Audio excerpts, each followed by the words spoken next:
অন্যতম ইম্পর্টেন্ট চ্যাপ্টারটা হচ্ছে তড়িৎ প্রবাহের চৌম্বক ক্রিয়া, যেটা হচ্ছে চতুর্থ অধ্যায়। এই অধ্যায়টাও আমরা পড়বো। এবং আরো একটি ইম্পর্টেন্ট চ্যাপ্টার কোনো কোনো ব্যাচে পড়িয়েছি, কেউ কেউ হয়তো পাওনি, যেমন সাকির বোধহয় তার মধ্যে একজন, সেটা হচ্ছে ভৌত আলোক বিজ্ঞান। ঠিক আছে, ফিজিক্যাল অপটিক্স, এটাও হচ্ছে সেকেন্ড পেপারের সপ্তম অধ্যায়। তো এই চ্যাপ্টারগুলা আপাতত আমি এই এই টাইম লাইনের ভিতরে পড়ায় যাব।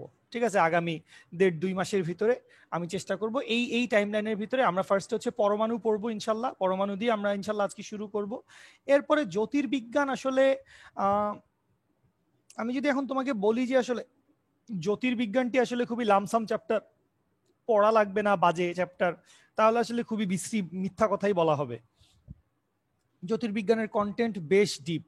ঠিক আছে, ঠিক আছে, অ্যাস্ট্রোফিজিক্সের সূচনাটা হচ্ছে এই জ্যোতির্বিজ্ঞান চ্যাপ্টার থেকে, এবং আমাদের বইয়ের জ্যোতির্বিজ্ঞান চ্যাপ্টারটি এমনভাবে ডিজাইন করা হয়েছে, এমন ভাবে জ্যোতির্বিজ্ঞান চ্যাপ্টারের ইনফরমেশনগুলো দেওয়া হয়েছে, এমনভাবে জ্যোতির্বিজ্ঞান চ্যাপ্টারের ইনফরমেশনগুলো দেওয়া হয়েছে যে তুমি যদি আসলে যে কোনো বই থেকে মাথা ঠান্ডা করে পুরো চ্যাপ্টারটি পড়ে যাও, তোমার আসলে জ্যোতির্বিজ্ঞানের উপরে বা অ্যাস্ট্রোফিজিক্সের উপরে তোমার একটা ভালো লাগা, ভালোবাসা তৈরি হবে।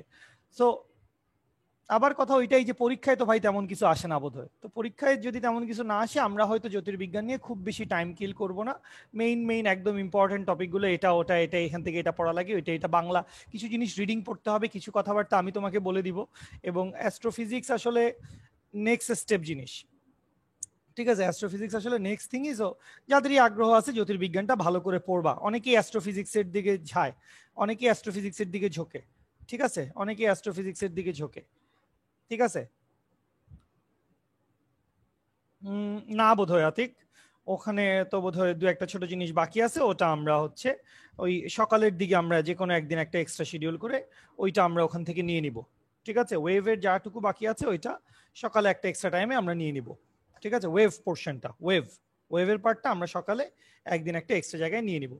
ঠিক আছে, তাহলে ওই কথাই থাকলো, কি কি চ্যাপ্টার পড়ানো হবে এটা আমি একটা হাতে লেখা ব্যানার দিছি, এটা গ্রুপে আছে, বা চাইলে আমি ইনবক্সেও দিয়ে দিতে পারি, যে সেকেন্ড পেপারের এই চ্যাপ্টারগুলো মোটামুটি আমরা সামনে পড়ব। নাম বলছি আমি অলরেডি, বা আবারও জেনে নেবেন, সেকেন্ড পেপারের এই চ্যাপ্টারগুলো, যে চ্যাপ্টারগুলো আমরা সামনে পড়ব মোটামুটি এই টাইম লাইনে, এই সন্ধ্যা 6টা 45-এর টাইম লাইনেই পড়বো। আর ফার্স্ট পেপারেরও কিছু জিনিস রিভিশন দেয়া হতে পারে, বা অবশ্যই হবে, দেয়া হতে পারে না, অবশ্যই হবে। তো সেটা যদি এই টাইমে হয়তো হইলো, আর এক্সট্রা টাইমেও হইতে পারে। যেমন ওয়েভ এক দলকে পড়াচ্ছিলাম, ওদেরকে ওয়েভটা শেষ করব, সো ওইটা একটু সকালের টাইমে হবে। রেগুলার আমার সাথে কানেক্টেড থাকলে বা ওই গ্রুপে একটু চোখ রাখলেই মোটামুটি হয়ে যাবে। যেহেতু আমরা আসলে গ্রুপে খুবই কম কথাবার্তা বলি, যেটা একদম নিতান্তই কাজের, যে ক্লাসটি হবে, এটি পড়ানো হবে, ওটি পড়ানো হবে, এই জাতীয় কথাবার্তায় আমরা যেহেতু বলি, তো সবাই একটু গ্রুপে চোখ রাখো। যে গ্রুপে চোখ রাখলে তুমি জানবা, ও আচ্ছা সামনে এটা, আচ্ছা নেক্সট দিন হচ্ছে এইটা, নেক্সট ক্লাস হচ্ছে এইটা। ঠিক আছে, এটা তুমি জানতে পারবা। ঠিক আছে, ওকে, থ্যাংক ইউ। আমি ক্লাস শুরু করছি।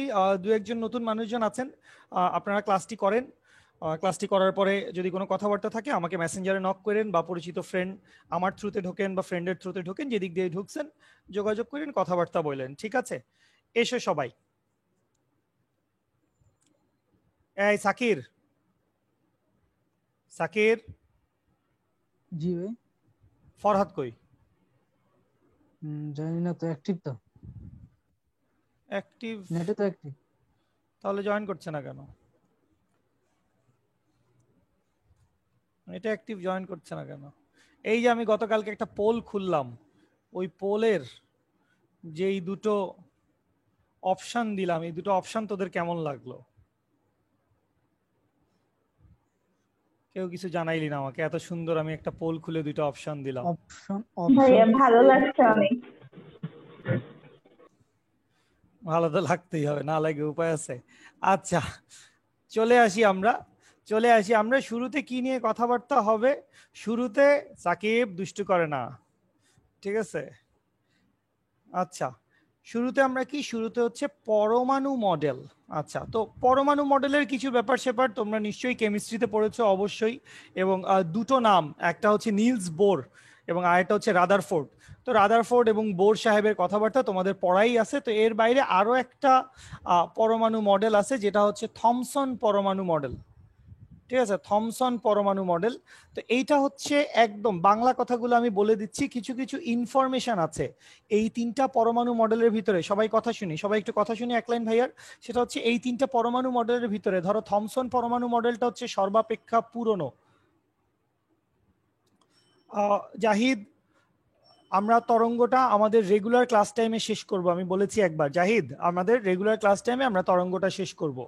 আচ্ছা, থমসন পরমাণু মডেলটা হচ্ছে সর্বাপেক্ষা পুরনো। এরপরে একটু ডেভেলপ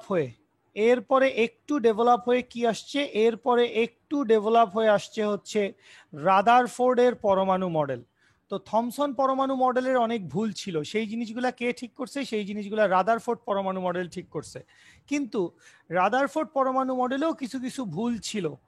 তো সেই জিনিসগুলো এসে কে ঠিক করছে? সেই জিনিসগুলো এসে ঠিক করছে হচ্ছে নিলস বোর সাহেব। ঠিক আছে, এবং নিলস বোরের যেই পরমাণু মডেলটা আছে এইটাই এখন আসলে পৃথিবীতে বেশি গ্রহণযোগ্য, এবং এইটাকে কোনো কোনো জায়গায় বা সর্বত্রই হচ্ছে এটাকে কোয়ান্টাম পরমাণু মডেল বলা হয়। কেন? কারণ রাদারফোর্ডের পরমাণু মডেলের যে ভুলগুলো ছিল, সেগুলা বোরের পরমাণু মডেলে কোয়ান্টাম তত্ত্বের সাহায্যে ব্যাখ্যা করা হয়েছে। তাহলে বোরের পরমাণু মডেলে কার সাহায্যে ব্যাখ্যা করা হয়েছে? বোরের পরমাণু মডেলে কোয়ান্টাম তত্ত্বের সাহায্যে ব্যাখ্যা করা হয়েছে। তো যেহেতু কোয়ান্টাম তত্ত্ব, এটা আসলে বলাটা যতটা সহজ, এইটাকে মানে ভিজুয়ালাইজ করা বা ফিল করা ততটাই কঠিন, আমিও পারি না আসলে। ঠিক আছে, তো আপনারা আসলে মোটামুটি জেনে রাখেন যে কোয়ান্টাম তত্ত্ব অ্যাকচুয়ালি আমাদের প্রথাগত যেই পদার্থবিজ্ঞান আছে, অর্থাৎ নিউটনিয়ান পদার্থবিজ্ঞান আছে, এই পদার্থবিজ্ঞানের বাইরের জিনিসপত্র। আচ্ছা, তো থমসন পরমাণু মডেলটা আসলে কি? থমসন পরমাণু মডেলে আসলে কিছুই না। থমসন পরমাণু মডেলে বলা হয়েছে যে পরমাণুর ভিতরে অজস্র গুটি গুটি ইলেকট্রন আছে। ঠিক আছে, একটা পুডিং এর মধ্যে কিসমিস যেরকম ঘুরে বেড়ায়, ঠিক আছে, মানে একটা পুডিং বানাইছিস তুই, কিসমিস গুলো তো র্যান্ডম, বিভিন্ন কোনো স্থানাঙ্ক মেনটেন করতেছে না, বিভিন্ন জায়গায় ছড়ায় ছিটায় আছে। তো এরকম ছড়ায় ছিটায় নাকি ইলেকট্রন থাকবে, এইটা থমসনের পরমাণু মডেলে বলা হয়েছে। তো যেগুলো খুব দ্রুতই পরে গিয়ে রাদারফোর্ড গিয়ে প্রথম কি করছে, রাদারফোর্ড গিয়ে হচ্ছে প্রথম ধারণা দিছে হচ্ছে নিউক্লিয়াসের। রাদারফোর্ড গিয়ে প্রথম হচ্ছে নিউক্লিয়াসের ধারণা দিছে যে এই নিউক্লিয়াসটা পরমাণুর কেন্দ্রস্থলে থাকে, এবং এই নিউক্লিয়াসের আয়তন পরমাণুর মোট আয়তনের অনেক কম, সম্ভবত 1000 ভাগের 1 ভাগ, এরকম ছোট ছোট অনেকগুলা ইনফরমেশন দিছে। আচ্ছা, তো এই যে তিনজন থমসন, বোর এবং রাদারফোর্ডেরটা মোস্ট প্রবাবলি হচ্ছে 1911 সালে, বোরেরটা মোস্ট প্রবাবলি হচ্ছে 1913 সালে, আর থমসনেরটা আরেকটু আগে। থমসনেরটা কত সালে এটা অ্যাকচুয়ালি আমি ভুলে গেছি, এটা আমার মনে নাই। থমসনের পরমাণু মডেলটি কত সালের কে বলতে পারবে? সেটা অনেক আগের, 1897 সালের। ঠিক আছে, 1897 সালের। এই এই বিভিন্ন সময় বিভিন্ন বিজ্ঞানী এদের এই পরমাণু মডেলগুলো দিয়েছে। তো এই পরমাণু মডেলগুলো থেকে থমসনের পরমাণু মডেল এবং রাদারফোর্ডের পরমাণু মডেল, এদের সীমাবদ্ধতা আছে, এদের কিছু গুণাবলীও ছিল। থমসনের আসলে তেমন কোনো ব্যবহার নাই, থমসনের পরমাণু মডেল আসলে তেমন কোনো ইফেক্টিভ জিনিসপত্র দিতে পারে নাই আমাদেরকে। রাদারফোর্ডের পরমাণু মডেল বেশ কিছু ইফেক্টিভ জিনিসপত্র দিছে। ঠিক আছে, তোমরা জানো যে ওই যে স্বর্ণপাত তড়িৎ বীক্ষণ যন্ত্রের যেসব পরীক্ষা টরীক্ষাগুলো বসে করছে, ঠিক আছে, এবং মাঝখানে যে একটা কি থাকে, মাঝখানে যে হচ্ছে একটা নিউক্লিয়াস থাকে, এই সমস্ত কথাবার্তা বলা হয়েছে। এবং নিউক্লিয়াসের মধ্যে যে হচ্ছে আসলে কি, নিউক্লিয়াসের মধ্যে আসলে সমস্ত ধনাত্মক চার্জ থাকে। তো এই জায়গা থেকে তোমরা একটু দয়া করে সবাই হচ্ছে কি পড়ে নিবা, দয়া করে সবাই একটু পড়ে নিবা হচ্ছে ইনফরমেশন। কি কি ইনফরমেশন? পরমাণুর আয়তনের তুলনায় নিউক্লিয়াস কত গুণ ছোট, ঠিক আছে, আবার নিউক্লিয়াসের তুলনায় ইলেকট্রন কত গুণ ছোট, ঠিক আছে, প্রোটন আর ইলেকট্রনের ভর যে প্রায় কাছাকাছি, ঠিক আছে, বা ওই প্রোটন আর ইলেকট্রনের চার্জ সমান, এই রকম যে ইনফরমেশনগুলো আছে, এই ইনফরমেশনগুলো একটু সবাই পড়ে নিতে হবে। ইনফরমেশন, এখান থেকে আমরা মূলত কি করব, মূলত হচ্ছে আমরা ইনফরমেশনগুলো পড়ব। ঠিক আছে, আচ্ছা। তো এবারে আমরা চলে আসি আমাদের মেইন আসলে যে জিনিসটা পড়ার কথা, যেটা আসলে আমরা পড়বো আমাদের পরমাণু মডেলের শুরুতেই, আমরা যে জিনিসটা পড়বো, যেটা নিয়ে আমাদের কথাবার্তা, সেটা হচ্ছে বোরের পরমাণু মডেল এবং বোরের পরমাণু মডেলে কোয়ান্টাম তত্ত্ব। তো কোয়ান্টাম তত্ত্ব আমাদের আপাতত বোঝা ভাইয়া কখন শুরু করেছেন? এটাই প্রথম পৃষ্ঠা। ওকে ভাইয়া, ধন্যবাদ। তিনজন বিজ্ঞানীর নাম লিখছি, বলছি এই তিনজন বিজ্ঞানীর তিনটি পরমাণু মডেল রয়েছে, সেগুলো থেকে ইনফরমেশন গুলো পড়বে। ইনফরমেশন, কে কত সালে কি আবিষ্কার করছেন, কে ইলেকট্রন আবিষ্কার করছেন, কে প্রোটন আবিষ্কার করছেন, কে হচ্ছে বলছে যে পরমাণু তার ইয়ের চাইতে, নিউক্লিয়াসের চাইতে কত গুণ বড়, এই রকম যে সম্পর্কগুলো আছে সেই সম্পর্কগুলো।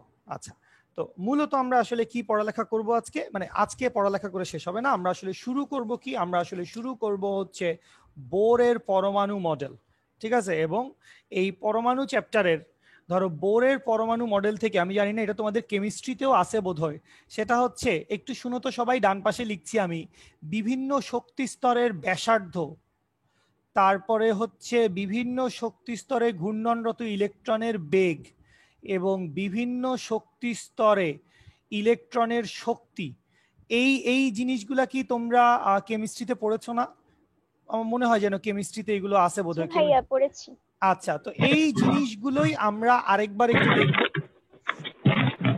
আস্তে আস্তে সোনা পাখি, আস্তে মিউট করে দিচ্ছি তোমাকে।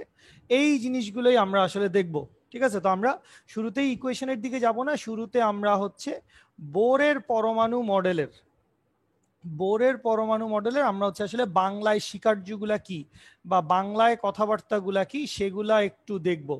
তো আসি হচ্ছে আমরা বোরের পরমাণু মডেল। তো আমি ধরে নিলাম যে কোনো একটি পরমাণুর আসলে কেন্দ্রস্থলে কি থাকবে, কেন্দ্রস্থলে আসলে থাকবে হচ্ছে নিউক্লিয়াস, এটা নিয়ে আপনাদের কারো কোনো ডাউট নাই। এবং নিউক্লিয়াসের ভিতরে কি থাকবে, নিউক্লিয়াসের ভিতরে থাকবে ধনাত্মক প্রোটন থাকবে, এবং সেই সাথে থাকবে হচ্ছে চার্জ নিরপেক্ষ নিউট্রন। আচ্ছা, তো এবার যে এই নিউক্লিয়াসগুলো আছে, এই নিউক্লিয়াসটা আছে, এই নিউক্লিয়াসটাকে কেন্দ্র করে বিভিন্ন ইন্ডিভিজুয়াল শক্তি স্তরে ইলেকট্রন কি করতে থাকবে, বিভিন্ন ইন্ডিভিজুয়াল শক্তি স্তরে ইলেকট্রন এরকম ঘুরপাক খাইতে থাকবে, ঠিক আছে, বিভিন্ন শক্তি স্তরে। এবং এই যে এক একটা শক্তি স্তর আছে, এই শক্তি স্তরগুলোকে আপনারা হচ্ছে কক্ষপথ বলতে পারেন, এই শক্তি স্তরগুলোকে আপনারা হচ্ছে কক্ষপথ বলতে পারেন, বা যেগুলোকে আপনারা সম্ভবত অরবিট বলে থাকেন। আচ্ছা, তো এই যে বোরের স্বীকার্য আছে, বোরের পরমাণু মডেলের মোটামুটি 3টি স্বীকার্য। বোরের পরমাণু মডেলে বইতে গেলে দেখবে তোমরা হচ্ছে বোরের পরমাণু মডেলে 3টি স্বীকার্য আছে। তো এই 3টি স্বীকার্যর ভেতর থেকে কিছু কিছু গাণিতিক কথাবার্তা বের হবে। বোরের পরমাণু মডেলের এই যে 3টা স্বীকার্য আছে, এই 3টা থেকে কিছু কিছু গাণিতিক কথাবার্তা বের হবে, ঠিক আছে। তাহলে আসি হচ্ছে আমরা ধরে নিলাম এটা হচ্ছে প্রথম কক্ষপথ। তো প্রথম কক্ষপথ এই যে যেটা কাছে, নিউক্লিয়াসের সবচেয়ে কাছে, এটা হচ্ছে প্রথম কক্ষপথ। এই কক্ষপথের শক্তিকে আমি বললাম সাপোজ E1, বা একটু বাইরে চলে গেছে, একটু দূরে চলে গেছে। তো একটু দূরে যেটা চলে গেছে সেটাকে আমি বললাম এটা একটু বাইরের কক্ষপথ, এটাকে আমি ধরলাম হচ্ছে E2, ঠিক আছে। এটার ব্যাসার্ধ হবে R2, প্রথমটার ব্যাসার্ধ হবে R1, এরকম ভিন্ন ভিন্ন কক্ষপথ, শক্তিমাত্রা ভিন্ন ভিন্ন। আচ্ছা, তো প্রথমে যেটা বলা হয়েছে কোনো একটা স্থায়ী কক্ষপথে আবর্তনকালে, এগুলো হচ্ছে এক একটা স্থায়ী কক্ষপথ। কোনটা, এই যে E1 শক্তির একটা কক্ষপথ দেখাইছি এইটা, বা E2 শক্তির একটা কক্ষপথ দেখাইছি এইটা।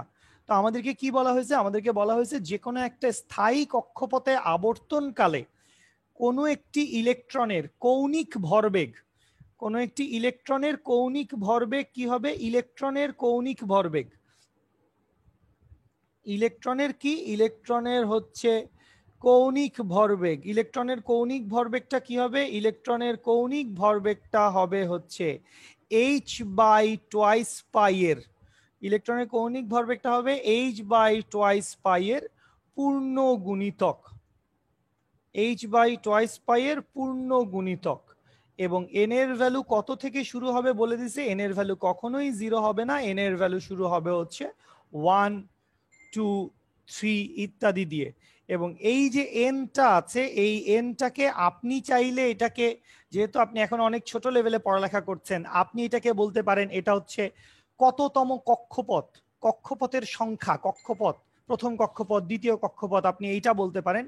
আর বড় যখন হবেন তখন আপনি দেখবেন এই এনটাকে কি বলা হয়, এই এনটাকে বলা হয় হচ্ছে কোয়ান্টাম নাম্বার, বা এটাকে বলা হচ্ছে কোয়ান্টাম সংখ্যা।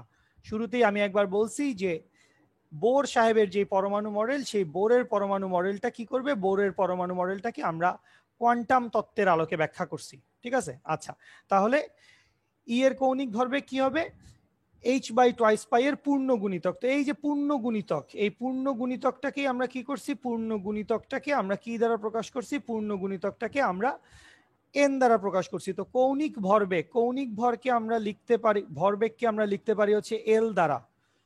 এই যে এল লিখেছে এটাকে কি দ্বারা বোঝানো হয়, এটাকে বোঝানো হয় হচ্ছে কৌণিক ভরবেগ, কৌণিক ভরবেগকে আমরা কি লিখি? কৌণিক ভরবেগকে আমরা লিখি হচ্ছে এল। যদি আমরা নিউটনিয়ান বলবিদ্যা পড়ছি অবশ্যই, তো মনে আছে, না থাকলেও মনে রাখেন কৌণিক ভরবেগকে আমরা এল দিয়ে লিখি। এবং কৌণিক ভরবেগ এল সমান, এখানে তো একটা সম্পর্ক আছে, এখানে একটা সম্পর্ক আমি কি লিখতে পাচ্ছি? এখানে একটা সম্পর্ক আমি লিখতে পাচ্ছি NH divided by twice pi, NH divided by twice pi. এইটা ইকুয়ালস টু, একটু নিউটনিয়ান বলবিদ্যা মাথায় আছে?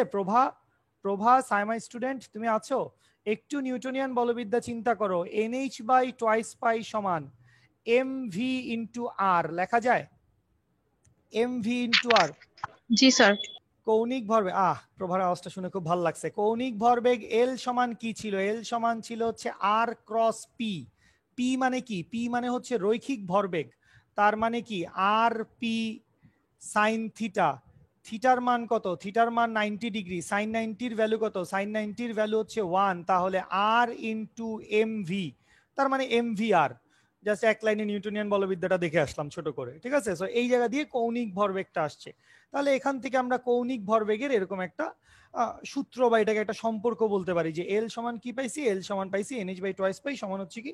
সমান হচ্ছে এমভিআর। তো এইটাকে আপনার ব্যবহার করতে হবে। এখান থেকে আপনি এল এর ভ্যালু বাইর করেন, এইচ এর ভ্যালু বাইর করেন, অমুক তমুক বিভিন্ন জনের ভ্যালু আপনি বের করতে পারেন যখন আপনার যেটা দরকার, ঠিক আছে?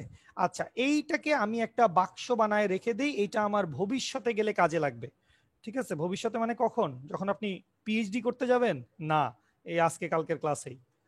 ভবিষ্যৎ মানে চিন্তা করলেন এটা তাহলে পিএইচডি তে কাজে লাগবে, লাগতেও পারে। তাহলে কৌণিক ভরবেগ, তাহলে এখান থেকে একটা জিনিস আপনি পেয়ে গেছেন যে ইলেকট্রনের কৌণিক ভরবেগ। কোন ইলেকট্রনের কৌণিক ভরবেগ? সবাই একটু মনোযোগ দিয়ে শুনি। এখানে একটি বাংলা কথা লেখা রয়েছে, সেটা হচ্ছে ইলেকট্রন যখন কোনো একটি স্থায়ী কক্ষপথে পরিভ্রমণ করে, ইলেকট্রন যখন কোনো একটি নিউক্লিয়াসকে কেন্দ্র করে একটি স্থায়ী কক্ষপথে পরিভ্রমণ করতে থাকে, তখন ওই ইলেকট্রনের কৌণিক ভরবেগ NH বাই টোয়াইস পাই, অর্থাৎ H বাই টোয়াইস পাই এর পূর্ণ গুণিতক। n কে আমরা কোয়ান্টাম সংখ্যা অথবা কততম কক্ষপথ সেটা বলতে পারি। আবার আমরা জানি যে কৌণিক ভরবেগ সমান কি? কৌণিক ভরবেগ সমান হচ্ছে mvr। কৌণিক ভরবেগ সমান হচ্ছে mvr। So NH by twice pi সমান হচ্ছে mvr। এইটুকু আমরা লিখলাম, ঠিক আছে? আচ্ছা, এবার আমরা পরের পৃষ্ঠায় যাব। এইটুকু পর্যন্ত নিশ্চয়ই সবার হয়ে গেছে। তো আমি সবার সাথে একটু ছোট একটা কথা বলতে চাই। কি কথা বলতে চাই ভাই? সেটা হচ্ছে, সবাই একটু মনোযোগ দিয়ে, যে মাঝখানের গোল্লাটা আছে, মাঝখানের যে ছবিটা আঁকছি আমরা, সেই ছবিটার দিকে দেখেন। নিউক্লিয়াসের ভিতরে কি আছে? প্রোটন। প্রোটনের চার্জ কিরকম? প্রোটনের চার্জ হচ্ছে ধনাত্মক। নিউট্রনকে আপাতত বাদ দেন। আর বাইরে কে ঘুরতেছে বৃত্তাকার পথে? বাইরে বৃত্তাকার পথে ঘুরতেছে হচ্ছে ইলেকট্রন। তাহলে সবাই একটু মনোযোগ দাও, খুব সিম্পল কথা। ইলেকট্রনের চার্জটা কি? ইলেকট্রনের চার্জটা হচ্ছে নেগেটিভ। প্রোটনের চার্জটা কি? প্রোটনের চার্জটা হচ্ছে পজিটিভ। তো এই যে নেগেটিভ চার্জ এবং এই যে পজিটিভ চার্জ, এরা দুইজন পরস্পরকে একটা আকর্ষণ বল দিবে। দুজনের মধ্যে একটা আকর্ষণ বল কাজ করবে, এটা কি বুঝতেছো? দুজনের মধ্যে কি করবে? একটা আকর্ষণ বল কাজ করবে। এটা কি আমি বুঝাইতে পারি নাকি পারি না? অবশ্যই পারেন, না পারার কি আছে? তো কুলম্বের বল, আমি বললাম যে ওই যে কক্ষপথে ঘূর্ণায়মান ইলেকট্রন, এত বড় বাংলা কথা লিখতে পারছি না, তোমরা একটু লিখে নাও। কক্ষপথে ঘূর্ণায়মান ইলেকট্রন এবং প্রোটনের মধ্যে, কি আছে? ইলেকট্রন এবং প্রোটনের মধ্যে আছে হচ্ছে কুলম্বের বল, এবং এটা হচ্ছে কি? আকর্ষণ বল। একটা পজিটিভ একটা নেগেটিভ, দুজনকে কি করবে? দুজনকে আকর্ষণিত করবে। বিপরীতধর্মী চার্জ পরস্পরকে কি করছে? আকর্ষণ করছে। তাহলে ইলেকট্রন এবং প্রোটনের মধ্যে আকর্ষণ বল বা কুলম্বের বল, ইলেকট্রন এবং প্রোটনের মধ্যে, আমি বললাম যে ইলেকট্রন এবং প্রোটনের মধ্যে হচ্ছে আকর্ষণ বল, বা যেটাকে আমরা কি বলতে পারি? যেটাকে আমরা বলতে পারি হচ্ছে কুলম্বের বল, এফ অফ সি। সো এই এফ অফ সি সমান কি লিখা যাবে? তোমরা জানো জাতীয় সূত্র 1/4πε0 Q1 Q2 by r square. এখন খেয়াল করো, সবাই একটু আমার কথা শুনি ভাই লোক, সবাই একটু আমার কথা শুনি। তুমি কি জানো যে একটি প্রোটনের চার্জ এবং একটি ইলেকট্রনের চার্জের মান সমান? একটা ইলেকট্রনের চার্জ এবং একটা প্রোটনের চার্জের মান কি অবশ্যই সমান, অর্থাৎ প্লাস মাইনাস বাদ দিলে আমি যদি বলি মডিউলাস অফ ই এবং মডিউলাস অফ প্রোটন, এই দুইটার ভ্যালু তো সেম।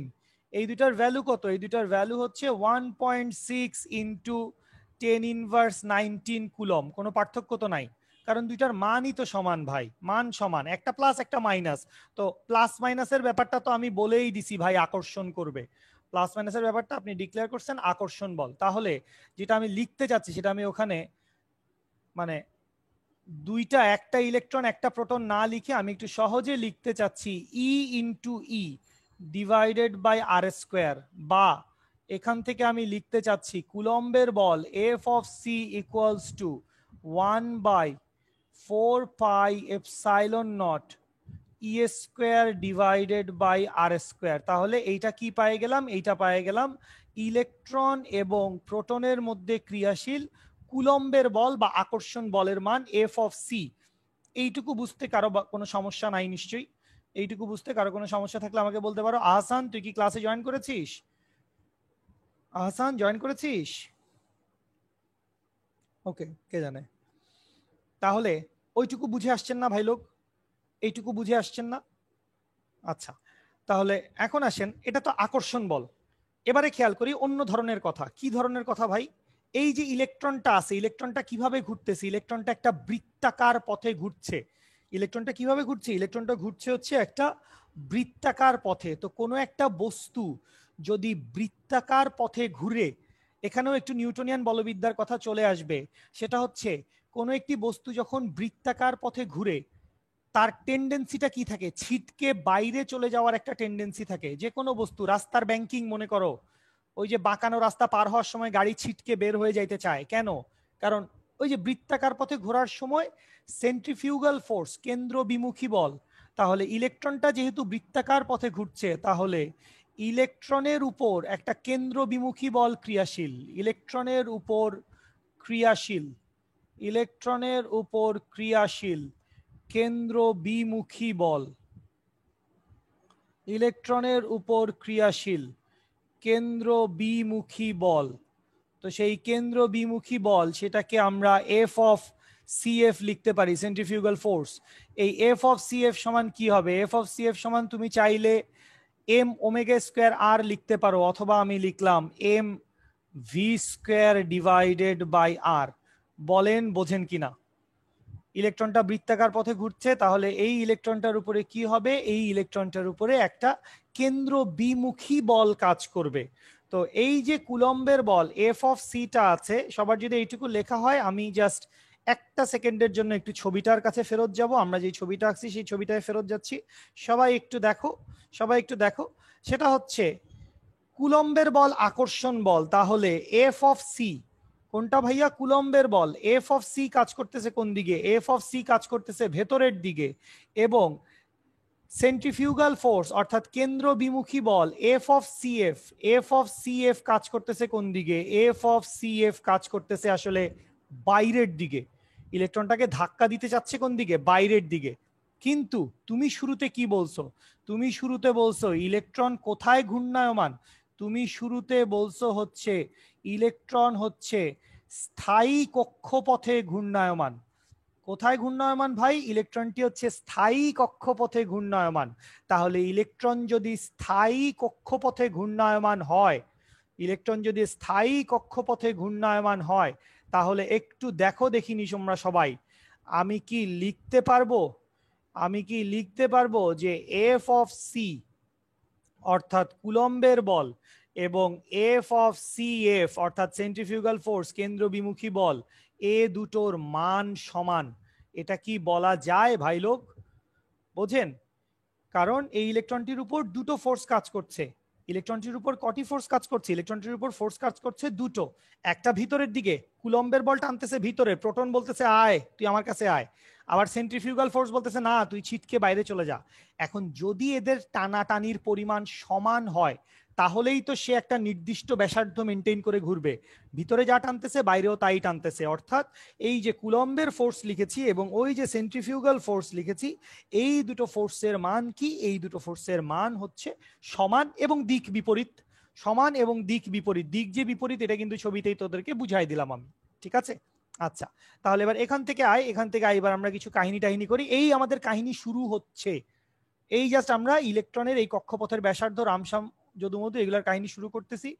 তাহলে আয়, এখান থেকে আমরা কি লিখবো? এখান থেকে আমরা লিখবো 1/4πε0 e square divided by r square is equals to, আমরা লিখবো m v square divided by হচ্ছে r। এটা হচ্ছে প্রথম কথা। তাহলে এখানে একটা আর এর সাথে আর এর একটা সিস্টেম হবে, এটা তুমি বুঝতেছো। তাহলে এই আর এর সাথে আর এর উপরের স্কোয়ারটি কেটে দাও। তাহলে আর এর সাথে আর এর উপরের স্কোয়ারটি কেটে দিলাম, বা এখান থেকে আমরা কি করব, ভি স্কোয়ারের সমীকরণটা লিখে ফেলি, যে ভি স্কোয়ার সমান কি আসবে? ভি স্কোয়ার সমান এম টিকে পাঠাও নিচে, তাহলে এম টিকে যদি নিচে পাঠাই তাহলে e square divided by 4πε0 into m, বা এখান থেকে দেখো ভি এর একটা সূত্র আসবে, ভি এর সূত্র কি আসবে? ভি এর সূত্র আসবে e divided by root over, e divided by root over 4πε0 into, sir আপনার একটা আর কোথায় গেল? খাই ফেলছি আবেগে, থ্যাংক ইউ। তোমরা কেউ কথা বলতেছো না তো, এই জন্য আমি খুব টেনশনে পড়ে গেছি, কেউ কথা বলতেছে না কেন, এই জন্য ভুলভাল লিখতেছি। 4πε0 r ইন্টু এম, এখনই চেক করে নিচ্ছি, 4πε0 m ইন্টু r। তাহলে এটা হচ্ছে বেগের একটা প্রাথমিক সমীকরণ, বেগের একটা প্রাথমিক সমীকরণ আমরা পাইছি। বেগের প্রাথমিক সমীকরণটা কি? বেগের প্রাথমিক সমীকরণটা এটা, এটা দিয়েও কোনো ম্যাথ আমরা সলভ করব, যেখানে এম মানে অবশ্যই কি, এম মানে হচ্ছে ইলেকট্রনের ভর বা ইলেকট্রনের নিশ্চল ভর। নিশ্চল ভর অবশ্য দরকার নাই, কারণ আমরা আধুনিক পদার্থবিজ্ঞান পড়ছি না। এমটা কি? এমটা হচ্ছে ইলেকট্রনের ভর, 9.1 ইন্টু 10⁻31 কেজি মোস্ট প্রবাবলি, ঠিক আছে? এখান থেকে আমরা ভি এর একটা সমীকরণ পাইছি, এখান থেকে আমরা ভি এর একটা সমীকরণ পাইছি। এইটুকু পর্যন্ত সবাই চলে আসতে পারিস তোরা, এইটুকু পর্যন্ত তোরা সবাই চলে আসতে পারিস।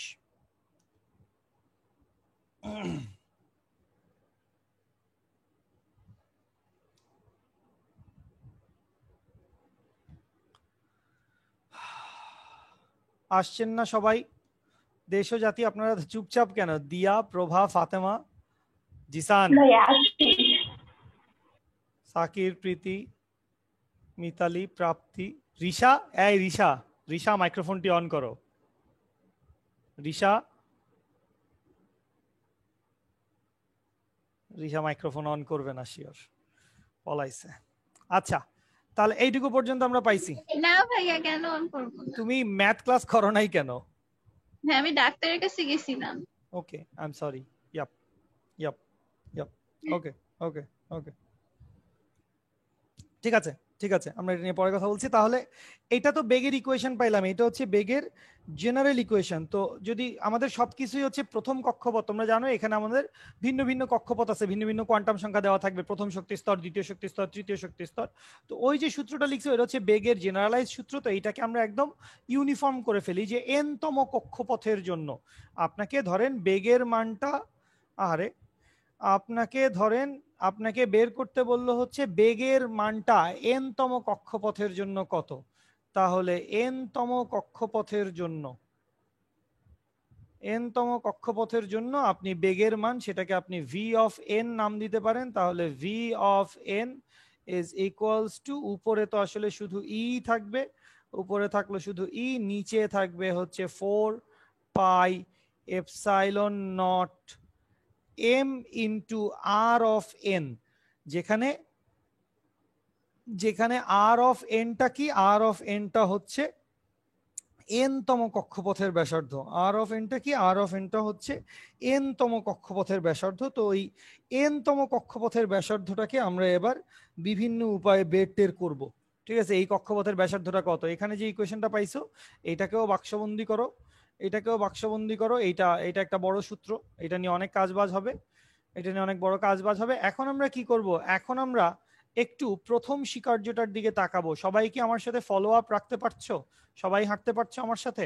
মানে এগুলো অনেক কিছুই তোমরা কেমিস্ট্রিতে পড়েছো, বাট আমি এই সূত্রগুলো কেন ডেরাইভ করে দিই আমি তোমাকে বলি। ধরো এই চ্যাপ্টার থেকে ভালো সৃজনশীল যদি আসে, তো এই চ্যাপ্টারে অনেক কিছু আছে, ভর শক্তি বা ওই যে ভর ত্রুটি, বন্ধন শক্তি, তারপরে হচ্ছে ফিশন বিক্রিয়া, ফিউশন বিক্রিয়া, বিভিন্ন ধরনের রিয়াকশনের ব্যাপার স্যাপার বলা আছে, যেগুলোকে আমরা বলি হচ্ছে কি, ঠিক আছে, পারমাণবিক বিক্রিয়া। তো এই বিক্রিয়াগুলার বাদে এই চ্যাপ্টার থেকে পরীক্ষায় সবচাইতে বেশি আসে হচ্ছে শক্তি স্তরের মান কত, তার গতিশক্তি কত, ইলেকট্রনের গতিশক্তি কত, ইলেকট্রনের বিভব শক্তি কত, ইলেকট্রনের হচ্ছে মোট ভাইয়া শক্তি। নেক্সট পেজটা একটু দেখাবেন? হ্যাঁ হ্যাঁ অবশ্যই, ইলেকট্রনের মোট শক্তি কত, ইলেকট্রনের গতিশক্তি কত, বিভব শক্তি কত, এই ইনফরমেশন গুলোই আমাদেরকে পরীক্ষায় অনেক অনেক বেশি জিজ্ঞেস করে। তো এই জন্য যদি একটু ভালো সৃজনশীল সলভ করতে চাও, এবং একটু যদি সেগুলো মানে বোর্ড স্ট্যান্ডার্ড বা আমি যদি বলি হচ্ছে অ্যাডমিশন স্ট্যান্ডার্ড হয়, তো তখন আসলে এই ডেরিভেশন গুলো লাগে। বিভিন্ন জায়গা দিয়ে ডেরিভেশন গুলো তুই ব্যবহার করলে দেখবি যে তুই ভালোভাবে সলভ করতে পারছিস। আচ্ছা, তো এবার এই যে সমীকরণটা, এল এর যে সমীকরণটা ছিল, এই সমীকরণটাকে আমরা ধরি। তো আমরা কার জন্য দেখছিলাম? আমরা দেখছিলাম হচ্ছে এন তম কক্ষপথের জন্য। কার জন্য দেখেছিলাম? আমরা দেখেছিলাম হচ্ছে এন তম কক্ষপথের জন্য। তাহলে এবারও ওই একই কথা আছে, এন তম কক্ষপথের জন্য আমরা কি লিখতে পারবো? আমরা লিখতে পারবো NH divided by twice pi. NH divided by twice pi সমান কি? সমান হচ্ছে m, যেহেতু n তম কক্ষপথ, v of n into r of n। আমাদের এখান থেকে টার্গেট কি? টার্গেটটা হচ্ছে আমরা শুধুমাত্র প্রথম কক্ষপথের ব্যাসার্ধ বা n তম কক্ষপথের ব্যাসার্ধ বা ব্যাসার্ধ রিলেটেড একটা ইকুয়েশন, r অফ n এর একটা ইকুয়েশন আমি বাইর করতে চাই। তো এটা বাইর করার জন্য আমি কি করব? এটা বাইর করার জন্য আমি এই পাশে v অফ n এর ভ্যালুটা বসাই। তাহলে v অফ n এর ভ্যালুটা বসাইলে কি আসবে? m e r of n উপরে, নিচে divided by 4 pi epsilon naught m into r of n। ও পাশে কি থাকছে? ও পাশে থাকছে nh divided by twice pi. এই সমীকরণকে কি করব? এই সমীকরণকে এখন আমি বর্গ করব। এই সমীকরণকে কি করি? এই সমীকরণকে এখন আমি বর্গ করি। তাহলে বর্গ যদি করি, তাহলে দেখো, কার যেন মাইক্রোফোনটি অন করা রয়েছে, আমি তোমাকে মিউট করে দিচ্ছি, ধন্যবাদ। তাহলে স্কোয়ার করে দিছি এবার, খুব ভালো কাজ করছেন ভাই। তাহলে n square h square divided by হচ্ছে 4 পাই স্কোয়ার সমান সমান m square e square r n square. Prabha, কোনো কিছু মিস করলে আমাকে বলিস। Divided by 4 pi epsilon naught m into r of n। ঠিক আছে, আচ্ছা, ছোটখাটো কিছু কাটাকুটি করা দরকার বলে মনে হচ্ছে, আসেন করে দেই, দেখি কি কি কমে। 4 এর সাথে 4 কাটি, পাই এর সাথে পাই এর উপরের স্কোয়ার কাটি, m এর সাথে m এর উপরের স্কোয়ার কাটি, এবং আর এন এর সাথে আর এন এর উপরে স্কোয়ারটা কাটি। তাহলে সমস্ত কিছু কাটাকাটি যদি হয়ে যায়, কাটাকাটির খেলা শেষে এখান থেকে আর এন এর ভ্যালুটা বার করতে চাই, তাহলে আর এন সমান কি পাচ্ছি? দেখ, আর এন সমান পাচ্ছি n square h square e square. N square h square e square তো নামবে নিচে, ই স্কোয়ার কি করে উপরে যায়? N square h square epsilon nought, n square e square epsilon not divided by হচ্ছে, ডিভাইডেড বাই কি থাকবে? ডিভাইডেড বাই থাকবে হচ্ছে pi m e square, divided by থাকবে হচ্ছে পাই এম ই স্কোয়ার। আমি কি কোনো কিছু মিস করেছি? N square h square epsilon not divided, সবকিছু ঠিক আছে মেয়েরা? আমাকে একটু বলো, n square h square epsilon not divided by pi m e square. হ্যাঁ, আমি আর আছে একটা, সব ঠিক লিখেছি আমি বাবু, তুমি আরেকবার চেক করো। Thank you baby, thank you, তুমি চেষ্টা করেছো, থ্যাংক ইউ সো মাচ। তাহলে এটা হচ্ছে কি পাইছি এখান থেকে আমরা পাইছি এন তম কক্ষপথের ব্যাসার্ধ, যে কোনো কক্ষপথের ইলেকট্রনটা পাক খাচ্ছে যে কোনো কক্ষপথের রেডিয়াসটা কত, n তম কক্ষপথের ব্যাসার্ধ। তাহলে এই n তম কক্ষপথের ব্যাসার্ধটি কত, n তম কক্ষপথের ব্যাসার্ধটি হচ্ছে r of n। r of n equals to হচ্ছে n square h square epsilon not divided by pi m e square. আচ্ছা, এইবার এখানে একটু কথা আছে। কি কথা আছে ভাই? একটা মজার কথা বলবো, একটা বেশ মজার কথা বলবো, সবাই এইটুকু লিখে নাও। এইটা অত্যন্ত গুরুত্বপূর্ণ একটা সমীকরণ, এটাকে আমি বাক্সবন্দি করতে পারি নাই, এই জন্য এটাকে আমি একটা গোল্লাবন্দি করছি। ঠিক আছে, বাক্স বানানো যাচ্ছে না এখানে। এখান থেকে গুরুত্বপূর্ণ কথাটি কি ভাই, গুরুত্বপূর্ণ কথাটি বলেন, সেটি শুনতে চাচ্ছি আমরা। তাহলে সেটা হচ্ছে এইচ কি জিনিস? এইচ হচ্ছে প্লাঙ্কের ধ্রুবক, তোমরা জানো এইচ হচ্ছে প্লাঙ্কের ধ্রুবক। এটার মানটাও তোমরা জানো, ক্যালকুলেটরে বসাইলেই আসবে, বা মুখস্থ থাকলে 6.634, মুখস্থ থাকলে ভালো। এপসাইলন নট শূন্য মাধ্যমে তড়িতের ভেদনযোগ্যতা। তড়িতের ভেদনযোগ্যতা কেন? কারণ ওই যে ইলেকট্রন এবং প্রোটন, কুলম্বের বল, তড়িতের ভেদনযোগ্যতা। আচ্ছা, পাই মানে তো পাই, পাই এর মান তো তোর ছোট ভাইও জানে। এম কি জিনিস? এম হচ্ছে ইলেকট্রনের ভর, 9.1 10^31। এবং ই স্কোয়ার, ই মানে কি? ইলেকট্রনের চার্জ। ওইটারে কি করা লাগবে? ওইটারে করা লাগবে হচ্ছে স্কোয়ার। তাহলে খেয়াল করো, এখানে এন স্কোয়ার ছাড়া, এন স্কোয়ার ছাড়া বাকি যা কিছু আছে সবকিছু কি? বাকি সবকিছু হচ্ছে কনস্ট্যান্ট। এই সমীকরণে এন স্কোয়ার ছাড়া বাকি যা কিছু আছে, বাকি সবকিছু কি? এন স্কোয়ার ছাড়া বাকি সবকিছু হচ্ছে কনস্ট্যান্ট। তাহলে এখান থেকে আমরা প্রথমে একটা ছোটখাটো কথাবার্তা বলি, তারপর এখান থেকে দুই একটা সূত্র আমরা বানাবো। সেটা হচ্ছে, প্রথম কথা হচ্ছে, আমাকে যদি বলে কোয়ান্টাম সংখ্যা হচ্ছে 1, 1 নাম্বার কোয়ান্টাম সংখ্যার জন্য, অথবা সহজ বাংলা কথায় কোয়ান্টাম সংখ্যা বললে আমাদের একটু প্যাঁচ লাগবে, প্রথম কক্ষপথে, প্রথম কক্ষপথে। তাহলে প্রথম কক্ষপথ মানে n এর ভ্যালু কত? প্রথম কক্ষপথে n এর ভ্যালু হচ্ছে 1, তাহলে n স্কয়ারের ভ্যালু কত? n স্কয়ারের ভ্যালু 1। তাহলে প্রথম কক্ষপথের ব্যাসার্ধ কত? r1 সমান কি হবে? r1 সমান হবে হচ্ছে h square into epsilon not divided by হচ্ছে pi m e square. h square epsilon not divided by হচ্ছে পাই m e স্কয়ার। ক্যালকুলেটরটি হাতে নাও, এখানে সবকিছুর ভ্যালু বসাও। ক্যালকুলেটরটি হাতে নিয়ে এখানে সবকিছুর ভ্যালু বসাও, r1 এর ভ্যালু বের হয়ে যাবে। r1 কে আমরা কি বলবো? r1 কে আমরা বলবো হচ্ছে প্রথম কক্ষপথের ব্যাসার্ধ। r1 কে আমরা বলবো হচ্ছে প্রথম কক্ষপথের ব্যাসার্ধ। একটু ক্যালকুলেটর হাতে নিয়ে, মানে ডেটাটা কি তোমাদের মুখস্থ আছে? ডেটাটা কি তোমাদের মুখস্থ? যদি মুখস্থ না থাকে তাহলে ক্যালকুলেটরটি ধরো, ধরে সবকিছুর ভ্যালু বসাও। সেটা হচ্ছে 6.63 ইন্টু 10^34 ইন্টু 10^34, টোটালটার উপরে কি? টোটালটার উপরে স্কোয়ার ইন্টু এপসাইলন নটের ভ্যালু কত? 8.854, তাই না? 8.854 ইন্টু 10^12, না 10^11, সরি 10^11, 10^11 ডিভাইডেড বাই, পাই এর মানটা আমি ঠিকই পারি, 3.1416 না লিখলেও চলবে। ইলেকট্রনের ভর 9.1 ইন্টু 10^31 এবং ইলেকট্রনের চার্জ 1.6 ইন্টু 10⁻⁻19 কুলম। বিশাল একটি ক্যালকুলেশন, এটার উপরে নাকি আবার একটা স্কোয়ার আছে, কি একটা আইএমএ জাহিলিয়াত। ঠিক আছে, সুন্দর সুন্দর। তাহলে এই পুরো জিনিসটি ক্যালকুলেশন করে, পুরো জিনিসটি ক্যালকুলেশন করে অ্যান্সারটি কি দাঁড়ায়? পুরো জিনিসটি ক্যালকুলেশন করে অ্যান্সারটি কি দাঁড়ায় এটি একটু দয়া করে আমাকে বলি। পুরো জিনিসটি ক্যালকুলেশন করে অ্যান্সারটি কি দাঁড়ায় এটি একটু ভাইয়াকে জানানো হোক। অমিত, অমিত তুমি ক্লাসে আছো? জি ভাইয়া। বন্ধু কই? বন্ধু কই? বন্ধু স্যার অ্যাক্টিভ তো দেখায় না এখন, অনলাইনে ভাইয়া নাই এখন। 5.31 5.31 into 10 78 into 10 to the power -10 -9 বলতে চাইছো তুমি? 5.31 বললে তো 10⁻11 হওয়ার কথা। স্যার আমারও 10ই আসছে, -10। ভাইয়া 10 আসে তো। 5.31 10 আসে। জি ভাইয়া 317 দিলে হচ্ছে 8 দিতে পারবে।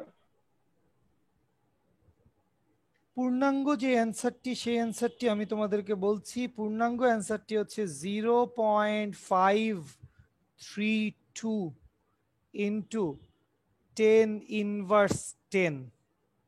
আচ্ছা আমি হচ্ছে এর মানটা তো আমার মনে হচ্ছে আমরা ভুল করছি তাই না? এপসাইলন নট এর ভ্যালুটা কি এখানে 10^11 না 12? আমাকে একটু এটা বলো তো। এপসাইলন নট এর এই ভ্যালুটা আমার কেন জানি মনে হচ্ছে 12। এপসাইলন নট এর ভ্যালুটা কত? 8.854 ইন্টু 10^12 আমার কেন জানি মনে হচ্ছে, বেশ মনে হচ্ছে 8.854 ইন্টু 10^12 বলে আমার মনে হচ্ছে। জি ভাইয়া, হ্যাঁ 8.85 জি জি জি ঠিক আছে, কারণ এটি বইতে ভুল লেখা ছিল, আমি ইচ্ছা করে লিখি নাই। আমি তো বলছিলাম 12, 8.854 ইন্টু 10^12। এইটা ঠিক করে নাও। এটা ভাইয়া যদি এখন 11 আছে, ওখানে হ্যাঁ 12 লিখে। Good good very good very good. আসলে আমি ভুল লিখেছিলাম, বই থেকে দেখে ডেটা লিখেছি, এজন্য তোমার ক্যালকুলেশনটি একদম ঠিক হয়েছে। তাহলে এখান থেকে তোমাদের যে ডেটাটা আসছে সেটা যদি ক্যালকুলেশন করি, ইঞ্জিনিয়ারিং ভ্যালু রাখলে ভ্যালুটা আসবে 5.31 ইন্টু 10^11। তো ওইটাকে আমরা যদি একটু গুছিয়ে লিখি তাহলে 0.532 ইন্টু 10^10। তো এই এককটি কি? এই এককটি হচ্ছে মিটার। এককটি কোথায় আসবে? এককটি আসবে হচ্ছে মিটারে, কারণ এখানে যা কিছু আছে সবকিছু এসআই এককে আছে। সবকিছু কোথায় আছে? সবকিছু এসআই এককে আছে। তো এই জায়গা দিয়ে আমরা আরেকটা ছোট্ট কাজ করতে পারি। কি করতে পারি আমরা? একটা ছোট্ট কাজ, সেটা হচ্ছে বা এখান থেকে আমরা বলতে পারি R1 যেটা হচ্ছে প্রথম কক্ষপথের ব্যাসার্ধ, সেটা সমান কত? সেটা সমান হচ্ছে 0.532 অ্যাংস্ট্রম নামক একটি ইউনিট। তোমরা নিশ্চয়ই পরিচিত। অ্যাংস্ট্রমের সাথে কি তোমরা পরিচিত ভাই লোক? অ্যাংস্ট্রম, ওয়ান জি ভাইয়া, গুড ভেরি গুড। 1 অ্যাংস্ট্রম মানে কি? 1 অ্যাংস্ট্রম মানে হচ্ছে 10 10 to the inverse power minus 10 metre. 1 angstrom মানে হচ্ছে 10 মিটার। এটি হচ্ছে অ্যাংস্ট্রমের পরিচয়। 1 অ্যাংস্ট্রম মানে হচ্ছে 10 মিটার। তাহলে এটা হচ্ছে R1। R1টা কি? R1টা হচ্ছে প্রথম কক্ষপথের ব্যাসার্ধ। R1টা হচ্ছে প্রথম কক্ষপথের ব্যাসার্ধ।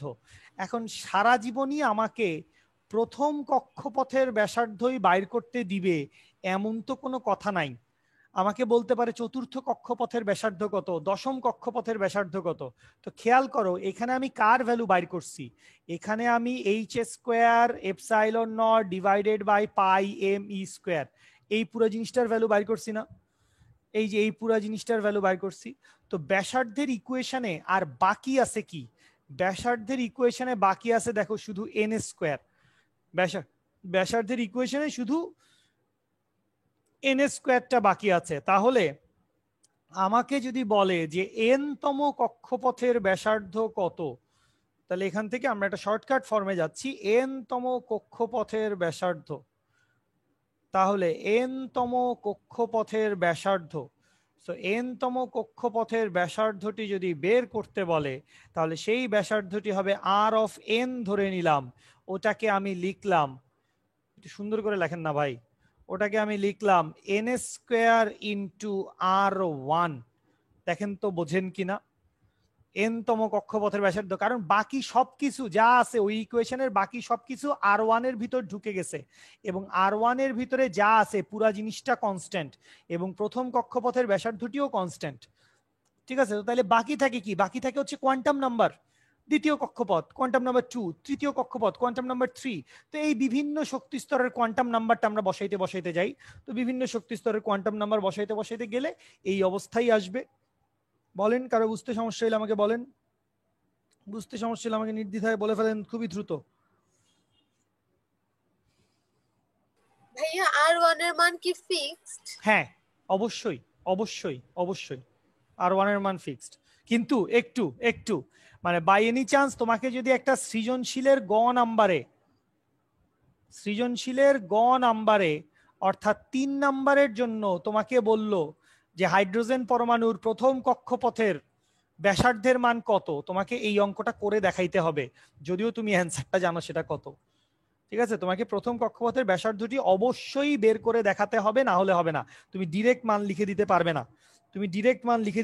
না।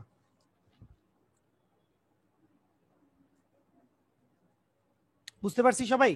সবাই নিশ্চয়ই বুঝতে পারছি। ইভি ভোল্টেজ অফ জোশ, বেশি জোশ। ঠিক আছে, এইটুক পর্যন্ত সবাই আসছেন না?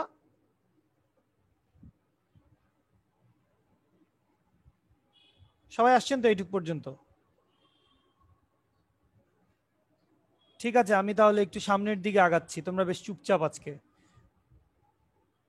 বিভিন্ন দিকের মানুষজন একসাথে জড়ো হয়ে কে কি বলবে না বলে। সাইমা, সচরাচর সাইমা আমার সাথে অনেক কথাবার্তা বলে। এই সাইমা, কথা বলো। সাইমা, জি স্যার। আসসালামু আলাইকুম। সবাই শোনো, ও হচ্ছে সাইমা, আমার খুবই আদরের স্টুডেন্ট, খুবই লক্ষ্মী একটা মেয়ে, খুবই ভালো, খুবই লক্ষ্মী, ভালো, ব্রিলিয়েন্ট। ভাইয়া আমরা কি তাহলে ভালো না?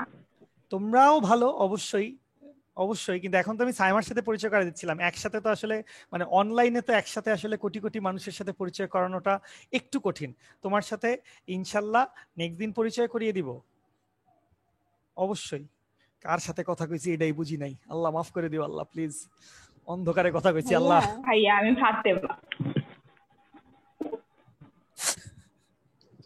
ভাইয়া ভাইয়া স্বস্তিকা, কয়জনকে পরিচয় করাই দিবেন, কয়টা ক্লাস এটা বলেন আগে। ক্লাস তো হবে ইনশাল্লাহ। জি ভাইয়া। এইচএসসি পরীক্ষা পর্যন্ত তো আসলে মানে যদি আল্লাহ আমাকে সুস্থ শরীরে বাঁচিয়ে রাখেন, এইচএসসি পরীক্ষা পর্যন্ত তো তোরা আমার কাছেই পড়বি। এইচএসসি পরীক্ষার পরে অ্যাডমিশনের সময়ও যাদের ইচ্ছা হবে ইনশাল্লাহ আমার কাছেই তো পড়বি, তাই না? তো ইনশাল্লাহ হবে, পরিচয় তো হবেই। আমার আসলে মোটামুটি তোমাদের সবাইকে একটা প্ল্যাটফর্মে আনাটা, বা আমি জানি না সবাই আসলে আজকে আসছে কিনা, ঠিক আছে? তো তোমরা সবাই আসলে আমার মানে মোটামুটি এই মুহূর্তে তোমরা আমার আসলে এইচএসসি 2021, ঠিক আছে? তোমরা আমার এইচএসসি 2021, এখানে ঢাকার মানুষ, চাঁদপুরের মানুষ, দিনাজপুরের মানুষ, নোয়াখালীর মানুষ, বিভিন্ন দিকের মানুষজন আছো। তো এই মুহূর্তে আসলে তোমরাই। এরপরে গিয়ে আর কেউ আসবে কি আসবে না সেটা ভিন্ন কথা, এবং থাকে না একটা আলাদা একটা ভালোবাসা থাকে, এরা পড়ছে ফার্স্ট ইয়ার থেকে, এটা আসলে তোমরা বুঝবা না, বা আমি জানি না, মানে বোঝার কথা না আর কি। যাই হোক, তো পরিচয় তো হইতেই হবে। চেনো তো তোমরা মোটামুটি, এখানে কেউ কাউকে কাউকে চেনো, আর বাকিদেরকেও চিনবে, কোনো সমস্যা নেই। আল্লাহ, তাহলে এবারে আসি আরো কিছু চমৎকার কথাবার্তা বলবো, যে এবারে আমাদের টার্গেট কি? এবারে আমাদের টার্গেট হচ্ছে শক্তি। এই যে পরমাণুর বিভিন্ন কক্ষপথ, পরমাণুর বিভিন্ন স্তর, এই বিভিন্ন স্তরের শক্তিটা কত। তো শক্তিটাকে আমরা বিভিন্ন ধরনের শক্তি, তোরা তো বুঝতেই পারছিস, পটেনশিয়াল এনার্জি, ইপি মানে কি পটেনশিয়াল এনার্জি, তার মানে হচ্ছে বিভব শক্তি। ইকে মানে হচ্ছে কাইনেটিক এনার্জি, এবং ই টোটাল মানে হচ্ছে মোট শক্তি। এবং আমার একটা ছোট্ট একটা কথা শোন, কেমিস্ট্রি আমি পড়ি না বহুত দিন, এইটুকু মনে আছে, এই যে শক্তির ইকুয়েশন গুলা ছিল, বিভব শক্তি, গতিশক্তি এবং মোট শক্তি, এই শক্তির ইকুয়েশন গুলোতে আমি পেঁচায় যাইতাম সবচাইতে বেশি, কারণ সবগুলাই আমার কাছে একই রকম লাগতো। H(m)(e⁴ divided by πa², n², মানে জি স্যার। কি যে, এই যে সাইমার সাথে আমার চিন্তা ভাবনা মিলে বলেই তো আমি সাইমাকে এত পছন্দ করি, তাই না? এটা তো ভাইয়া আমাদেরও গোলায়। প্যারা লাগতে পারে। সো আমি জানি না যে আমরা যদি 3টা শক্তি শেষ করে ফেলি, আমি তোমাদেরকে ইনশাল্লাহ খুব সহজ, মানে আগে আমাকে প্রথমে কি করতে হবে ভাই, প্রথমে আমাকে 3টা শক্তির ইকুয়েশন দেখতে হবে, এটা ছাড়া আমার আর কোনো গতি নাই। 3টা শক্তির ইকুয়েশন দেখবার পরে আমি তোমাকে এইটুকু গ্যারান্টি দিতে পারি, এক লাইনের একটা সূত্র দিব, ওই সূত্র চোখে দেখলে মনে থাকবে, ওই সূত্র সারা জীবন মনে থাকবে, এবং অঙ্ক ভুল হবে না, সেটা এমসিকিউ হোক সেটা রিটেন হোক, অঙ্ক ইনশাল্লাহ আর ভুল হবে না। ঠিক আছে? তো এত বড় বড় ওয়াদা যখন করে ফেলতেছি, তাইলে আসেন ভাই তাড়াতাড়ি একটু দেখান কি সূত্র কি দেখাবেন, বলে সূত্র কোনোদিন। আচ্ছা, ফার্স্টে আসেন আমরা ঝাঁপ দেই হচ্ছে কার উপর? গতি শক্তির উপর। কেন গতি শক্তির উপর ঝাঁপ দিচ্ছেন ভাই? কারণ আমার কাছে ভেলোসিটির একটা ইকুয়েশন আছে কিন্তু। তাহলে কাইনেটিক এনার্জি সমান আমরা কি জানি? কাইনেটিক এনার্জি সমান আমরা জানি 12 mv²। তো ধরে নিলাম এটা n-তম কক্ষপথের জন্য, ঠিক আছে? n-তম কক্ষপথের জন্য আমি ধরে নিলাম, তাহলে n-তম কক্ষপথের জন্য আমি যদি ধরে নেই, তাহলে v অফ n এর একটি সমীকরণ তো আমাদের দেশে থাকার কথা, E/√4πε0 m। বাইরে ভাই আমার একটু মনে করায় দে রে ভাই, আমার একটু মনে করায় দে কেউ।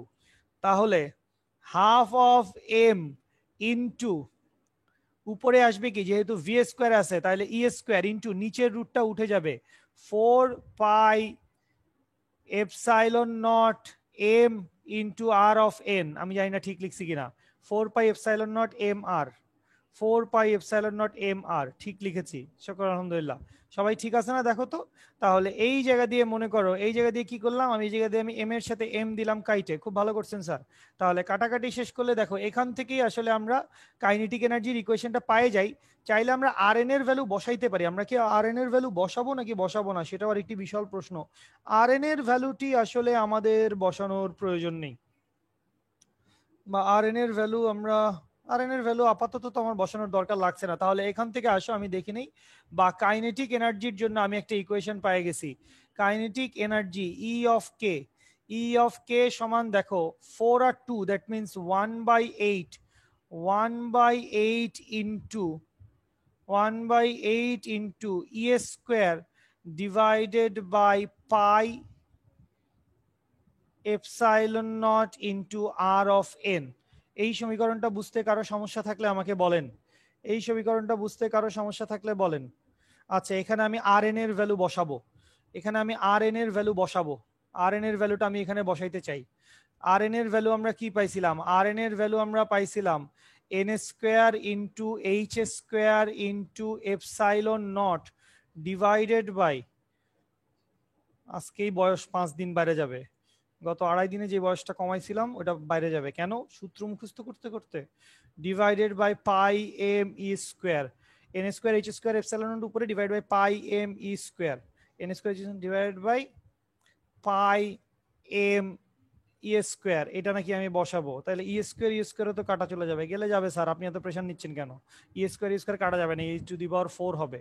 তাহলে 1/8 ইন্টু 1/8, প্রভা প্লিজ আমাকে একটু ফলো করো, আমার কোনো জায়গায় লেখালেখিতে ভুল হলে দয়া করে আমাকে সাথে সাথে নক করবা। তাহলে ই স্কোয়ারটা হচ্ছে উপরে ডিভাইডেড বাই পাই ইন্টু হচ্ছে epsilon nought into N square h square সাথে হচ্ছে এপসাইলন নট ডিভাইডেড বাই নিচে আসছে পাই এম ই স্কোয়ার। চমৎকার, আমি আমার ঐতিহাসিক সূত্রের কাছাকাছি পৌঁছায় গেছি। ডিভাইডেড বাই এই যে পাই আর পাই কাটে দিলাম, খুব ভালো কথা, পাই আর পাই কাটে দিয়েছেন, খুব ভালো কথা। এই এম ই স্কোয়ার চলে যাবে উপরে, বা তাহলে এখান থেকে দেখো কাইনেটিক এনার্জির equation e k is equals to 1/8 into m e to the power 4 divided by হচ্ছে n square h square epsilon not square, n square h square epsilon not square. Prabha, Fatema, Swastika, ইকুয়েশনটি ঠিক আছে কিনা আমাকে বলো। জি স্যার ঠিক আছে। Thank you, thank you, thank you so much. মাঝে মাঝে এই কারণে আমার ইসাক স্যারের বইয়ের উপর বিশ্বাস টিশ্বাস হারায় যায়। তাহলে এখান থেকে আমরা কি পেয়ে গেছি, এখান থেকে আমরা পেয়ে গেছি কাইনেটিক এনার্জি। যে কোনো একটি কক্ষপথে ঘূর্ণায়মান ইলেকট্রনের, যে কোনো একটি কক্ষপথে ঘূর্ণায়মান ইলেকট্রনের গতি শক্তিটি কত, যে কোনো একটি কক্ষপথে ঘূর্ণায়মান ইলেকট্রনের গতি শক্তিটি কত, সেই গতি শক্তিটি আমরা বের করে নিলাম 1/8 m e to the power 4 n square h square epsilon not square. তো এখানে আসলে ওই কথার দিকে আমি আসলে গেলাম না যে এন এর মান 1 হইলে কি হবে, এন এর মান 2, এন দিয়ে কোয়ান্টাম নাম্বার বুঝায়, এগুলো তো আছেই আমাদের কথাবার্তার ভিতরে। জাস্ট একটা ছোট্ট কথা আমি বলে দিচ্ছি, আমি খালি যদি এই কথাটা বলি যে এই যে কাইনেটিক এনার্জিটা আছে, এই কাইনেটিক এনার্জিটা আসলে ধনাত্মক, তোমার তো নিশ্চয়ই কোনো আপত্তি নাইনি। কাইনেটিক এনার্জিটা কি, কাইনেটিক এনার্জিটা হচ্ছে ধনাত্মক। কেমনে কইলেন ভাই কাইনেটিক এনার্জিটা ধনাত্মক? আরে 1/8 এর আগে তো পজিটিভ আছে, ঠিক আছে? তাহলে এটা হচ্ছে কাইনেটিক এনার্জি। সাইমা এইটুকু আসো, সাইমা এইটুকু আসো, আমি তোমাকে পুরো শক্তির, আমরা আজকে শক্তি পর্যন্তই যাব, 3টা শক্তি বের করব, এবং 3টা শক্তি অলরেডি আমরা একটা শক্তি অর্থাৎ কাইনেটিক এনার্জিটা কত আমরা বের করে ফেলেছি, বাকি থাকে আসলে পটেনশিয়াল এনার্জি। পটেনশিয়াল এনার্জি বের করলে দুইটাকে যোগ করলেই টোটাল এনার্জি আসবে, এবং তখন আমরা দেখব মানে এই 3টা শক্তির মানে সম্পর্কটা এত ইজি একটা সম্পর্ক এদের 3জনের শক্তি, ঠিক আছে? এর দূর পর্যন্ত সবাই আসছি, এর দূর পর্যন্ত সবাই আসছি নিশ্চয়ই। Saima, Prabha, Risha, Prapti, okay sir. Priyanka, Mitali, hi Mitali Sarkar Sarkar Sarkar Sarkar. ঠিক আছে, আমি পরের পৃষ্ঠায় চলে যাচ্ছি। কাইনেটিক এনার্জি পর্যন্ত আমাদের হয়ে গেছে। আমি চলে যাচ্ছি পরের পৃষ্ঠায়। এবারে আমাদের ধান্দা কি? এবারে আমাদের ধান্দা হচ্ছে পটেনশিয়াল এনার্জি বা বিভব শক্তি বের করব। তো বিভব শক্তি বের করার জন্য আমাদের একটু একটু 1 লাইন 2 লাইন স্থির তড়িতের কথাবার্তা চিন্তা করা লাগবে। সেটা হচ্ছে প্রথম কথা, বিভব শক্তি মানে কৃত কাজ, এটা তো আমরা জানি। বিভব শক্তি মানে কি? বিভব শক্তি মানে হচ্ছে কৃত কাজ। আবার স্থির তড়িতে তুমি কি পড়ছো? কৃত কাজ সমান কি? কৃত কাজ সমান হচ্ছে ডেল ভি ইন্টু কিউ। এইটা আমরা কোথায় পড়ছি? এটা আমরা পড়ছি হচ্ছে স্ট্যাটিক ইলেকট্রিসিটিতে। মনে আছে কারো? এই টপিকের নাম কি ছিল? চার্জ স্থানান্তরে কৃত কাজ। একটা চার্জকে স্থানান্তর করব, তাহলে কৃত কাজ কত? যেখানে কিউটা কি বুঝাচ্ছে? কিউটা বুঝাচ্ছে চার্জের মান। আর ডেল ভি দিয়ে কি বুঝাচ্ছে? ডেল ভি দিয়ে বুঝাচ্ছে হচ্ছে বিভব পার্থক্য। নাকি কেউ কিছু বলতে চেয়েছো? মাইক্রোফোনটি অন করে জি ভাইয়া, বলেন। ভাইয়া কেমন আছেন আপনি? Akash ji bro, how are you? খুব ক্রুশাল জায়গায় মাইরি। I love you, I love you. এই ছেলেমেয়েরা পরিচিত হও, উনি হচ্ছেন আকাশ ভাই। আকাশ ভাই বুটেক্সে পড়ালেখা করেছিলেন, এখন উনি একজন টেক্সটাইল ইঞ্জিনিয়ার, জব করছেন। সেই সাথে অনেকেই চেনে টাঙ্গাইলের লিজেন্ডস কোচিং এ আকাশের অনেক অবদান আছে, বা সবটুকুই আসলে আকাশই চালাচ্ছে। অনেক অবদান আছে বলে আসলে ছোট করা হচ্ছে ব্যাপারটা। লিজেন্ডসটি আকাশেরই আসলে, আমি আলামিন মাঝে মধ্যে ক্লাস নিই, এই আর কি। বলেন স্যার, বলেন স্যার। আমি একটা দরকারে আসছিলাম এখানে। এখানে তো আপনি কি অনেক জানেন অনেক আপনি কি জানেন আপনার এখানকার এক ছোট বোনের আজকে বার্থডে? সে কি আপনার ট্রিট দিছে? বাদ দেস না, এই যে ডিজিটাল দুনিয়া ট্রিট মিট, কইলাম যে আমি একটা ক্রুশাল মোমেন্টে আছি। আচ্ছা, হ্যাপি বার্থডে, হ্যাপি বার্থডে। হ্যাঁ, আমি উইশ করেছি, আমি উইশ করেছি, আমি উইশ করেছি। ট্রিট এখনো চাই নাই, ট্রিট চাওয়ার সময় পাই নাই ভাই, এত দৌড়ে আছি। ট্রিটটা কখন চাইবো? ট্রিট চাওয়ার সময় পাই নাই। কোন চ্যাপ্টার পড়েন আপনি? পরমাণু ধরছি আজকে। বাহ, এটা তো কেমিস্ট্রির চ্যাপ্টার। বলছি এটা আমি ওদেরকে, কিন্তু কেমিস্ট্রিতে আসলে এত বাজে ভাবে। কে রে বাবা, তুই এরকম জম্বি ভয়েসে কথা বলছিস কেন? চুপ থাক তুই। কিন্তু আসলে আকাশ, কেমিস্ট্রিতে আসলে ওদেরকে এত বাজেভাবে পড়ানো হয়েছে যে ফিজিক্সটা দিয়ে পড়িয়েই ওদের বেসিকটা স্ট্রং করে দিচ্ছি। কেমিস্ট্রিতে তো ভালোভাবে পড়াইতে পারে নাই, শক্তি স্তর টক্তি স্তরে অনেক কনফিউশন। তুই একটু বস, দেখে নে, শক্তি স্তরের একটা শর্টকাট সূত্র আছে, তুইও দেখে নে বাবা, কাজে লাগবে। আচ্ছা ঠিক আছে ভাই, আমি ক্লাস করতে ইচ্ছুক, আমি বাসায় আছি, আমি ক্লাসটা করতেছি, যদি আমার কেমিস্ট্রিতে কাজে লাগে। বাবারে মাফ চাই, দোয়াও চাই, তুই যা এখান থেকে এখন। তুই এই যে আমি তোকে কাজ দিচ্ছি, আমি তোকে মেসেঞ্জারে কাজ দিচ্ছি, তুই কাজগুলো কর, দেখ কি অবস্থা, এলাকার উন্নতি দেখ। ঠিক আছে, ঠিক আছে, ওকে, ক্লাস নেন। আল্লাহ হাফেজ। Love you. কথা রাতে একটা মিটিং করব, আচ্ছা ঠিক আছে, আসি আমি। ফি আমানিল্লাহ। Thank you so much, thank you so much. আচ্ছা, তাহলে বিভব শক্তির কথাবার্তা আমরা বলছিলাম তো। তাহলে কথা হচ্ছে বিভব শক্তির সমীকরণের সাথে আমি কাকে মিলাবো? বিভব শক্তির সমীকরণের সাথে আমি কাজের সমীকরণকে মিলাবো। এইটা হচ্ছে আরেকটা জিনিস। আচ্ছা, এবার আরো একটি কথা বলে নিব, সেটা হচ্ছে মহাকর্ষ চ্যাপ্টারের কনসেপশন। মহাকর্ষ চ্যাপ্টারের কনসেপশন, বা এইটাও আমার স্ট্যাটিক ইলেকট্রিসিটির ভিতরেই আসে। সেটা হচ্ছে মহাকর্ষীয় বিভব বা স্থির তড়িতের বিভব। এই ভি এর মান অলওয়েজ নেগেটিভ ছিল। ভি এর মানটা অলওয়েজ, মহাকর্ষীয় বিভব বা স্থির তড়িতের বিভব, ভি এর মানটা অলওয়েজ নেগেটিভ। কেন ভি এর মানটা নেগেটিভ?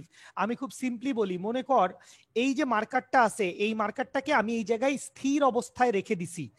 মার্কারটাকে বা কলমটাকে এই জায়গায় স্থির অবস্থায় রাখতে আমার যেইটুকু কাজ করা লাগে সেটাই হচ্ছে আমার ওয়ার্ক ডান বা পটেনশিয়াল ড্রপ।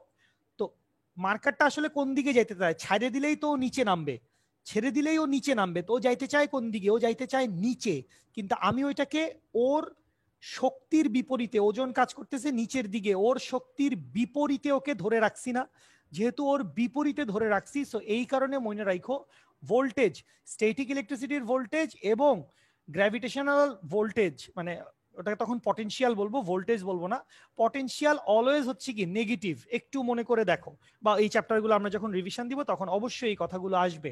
তাহলে বিভব শক্তির সমীকরণটাকে এই দুটো লজিকে ফেলবো আমরা। একটা হচ্ছে পটেনশিয়াল এনার্জি কাজের সমান, কাজ সমান হচ্ছে ওইটা। আরেকটা কথা হচ্ছে ভোল্টেজ অলওয়েজ হচ্ছে নেগেটিভ। তাহলে পটেনশিয়াল এনার্জি ইপি সমান আমি লিখব মাইনাস ভি ইন্টু ই। বলেন কার সমস্যা আছে? মাইনাস ভি ইন্টু ই অভিকর্ষের বিপরীতে করা হয়েছে এক্স্যাক্টলি। আব্দুল সালাম, আব্দুল সালাম তুই কি এই গ্রুপের স্টুডেন্ট নাকি? তুই যে কখন কোথায় ক্লাস করিস আমি পাইতে পারি না। ঠিক আছে, আচ্ছা মাইনাস ভি ইন্টু ই, হ্যাঁ এক্স্যাক্টলি সেটাই। ওকে, মানে এই যে আমরা ছবিটা দেখে আসি, একটু হোল্ড ইউর সেলফ, যে যেখানে আসো সে সেখানেই থাকো। এই যে প্রোটন আর ইলেকট্রন একজন তো আরেকজনকে আকর্ষণ করতেছে, প্রোটন এবং ইলেকট্রন একজন আরেকজনকে আকর্ষণ করতেছে, কিন্তু এরা কি লেগে যাচ্ছে? ইলেকট্রন কি আসলে নিউক্লিয়াসে পর্যবসিত হচ্ছে? হচ্ছে না। এটাই তো রাদারফোর্ড পরমাণু মডেলের ত্রুটি ছিল, যেটাকে নিলস বোর সমাধান করলেন। তার মানে ইলেকট্রন আসলে এই জায়গায় আছে, প্রোটন আসলে এই জায়গাতেই থাকবে সারা জীবন। তার মানে কি এখানে আসলে আকর্ষণের বিপরীতে এটাকে ধরে রাখা লাগতেছে, সো এই জন্য একটা ভোল্টেজ ড্রপ হচ্ছে। ঠিক আছে, সো এই জন্য এটা অলওয়েজ কি হবে? নেগেটিভ। এটা অলওয়েজ কি হবে? নেগেটিভ। আচ্ছা, আবার এই যে ভোল্টেজ আছে ভি সমান, তোরা কি জানিস? ভি সমান তোরা কি জানিস না যে 1/4πε0 কিউ ডিভাইডেড বাই আর? নিশ্চয়ই জানিস 1/4πε0 কিউ ডিভাইডেড বাই আর। এটা না জানার কি আছে? ওই কিউ এর জায়গায় আমি কি লিখবো? কিউ এর জায়গায় আমি লিখবো হচ্ছে ই।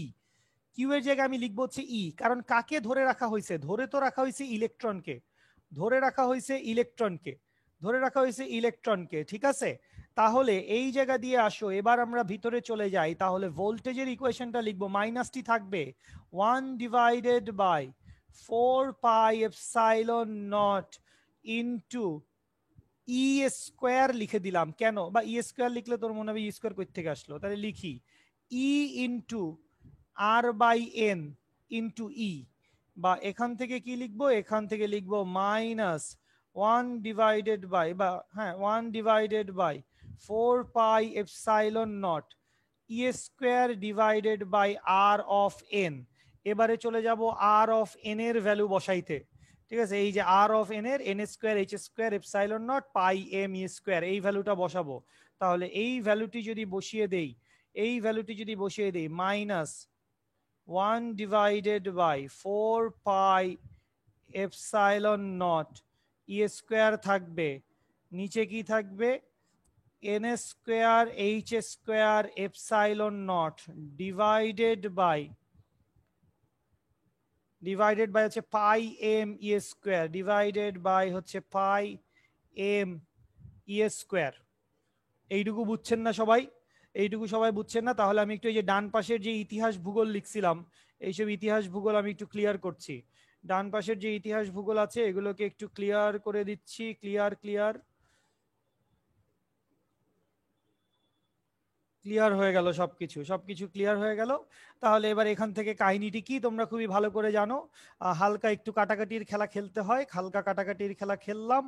এই ভদ্রলোক দুজনকে পাঠিয়ে দাও উপরে, বা এখান থেকে পটেনশিয়াল এনার্জি তুই পায়ে গেছিস। সাইমা আছিস তুই? পটেনশিয়াল এনার্জি মাইনাসটি ভুললে চলবে না, মাইনাস। জি স্যার, স্যার থাকেন স্যার, আমরা একদম একদম সুন্দর একটা সেটআপের দিকে চলে আসছি। তাহলে ইপি সমান হচ্ছে minus m e to the power 4 divided by, এটা 1/4 আছে, এটা চাইলে তুই আলাদা লিখতেও পারিস, না লিখলেও সমস্যা নাই, দেখ ভয় পাইস না। মাইনাস 1/4 ইন্টু ডিভাইডেড বাই নিচে কি? নিচে হচ্ছে n square h square epsilon not square. সবাই দেখো তো, ফাতেমা আমার ইকুয়েশনটা কি ঠিক আছে? জি ভাইয়া ঠিক আছে। থ্যাংক ইউ ভাই লোক, thank you. Minus 1/4 m e to the power 4 n square h square epsilon not square. তাহলে এখান থেকে তুই আরেকটা জিনিসটা, এটা আসলে খালি চোখেই দেখা যাচ্ছে, পোটেনশিয়াল এনার্জি অলওয়েজ নেগেটিভ হবে। কারণ কি? আরে ভাই যাচ্ছে নিচে, বস্তু একটা যাবে নিচে, তুই এটাকে ধরে রাখছিস মাঝখানে, তুই অভিকর্ষ বলের বিপরীতেই কাজ করতেছিস, বা কুলম্বের বলের বিপরীতে কাজ করতেছিস। সো অলওয়েজ এটা কি হবে? অলওয়েজ এটা হবে নেগেটিভ।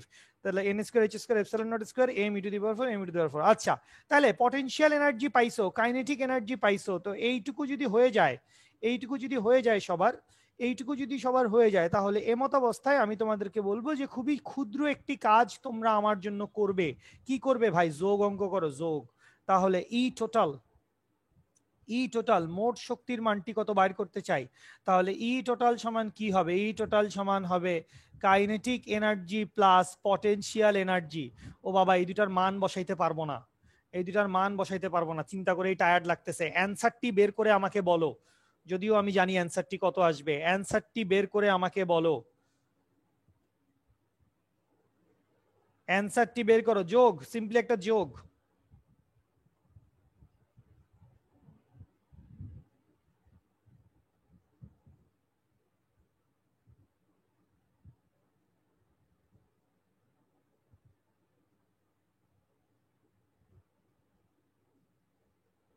দেখো মোট শক্তির মানটা তোমরা বের করে ফেলো। দুটো রাশিমালা তোমার খাতায় আছে, দুটো রাশিমালা তোমার খাতায় আছে। ওই দুটা রাশিমালাকে দয়া করে তুমি যদি মাথাটি ঠান্ডা করে যোগ করো, তাহলে দেখো তো ভাইয়া যে জিনিসটা বানাইছি হুবহু এই জিনিসটার মতো আসে কিনা। -1/8 m(e⁴ n²h²ε0² এই ইকুয়েশনটা কি আসছে? Thank you so much. তাহলে এই যে ই টোটালটা পাইলাম। হ্যাঁ সাইমা কি বললি?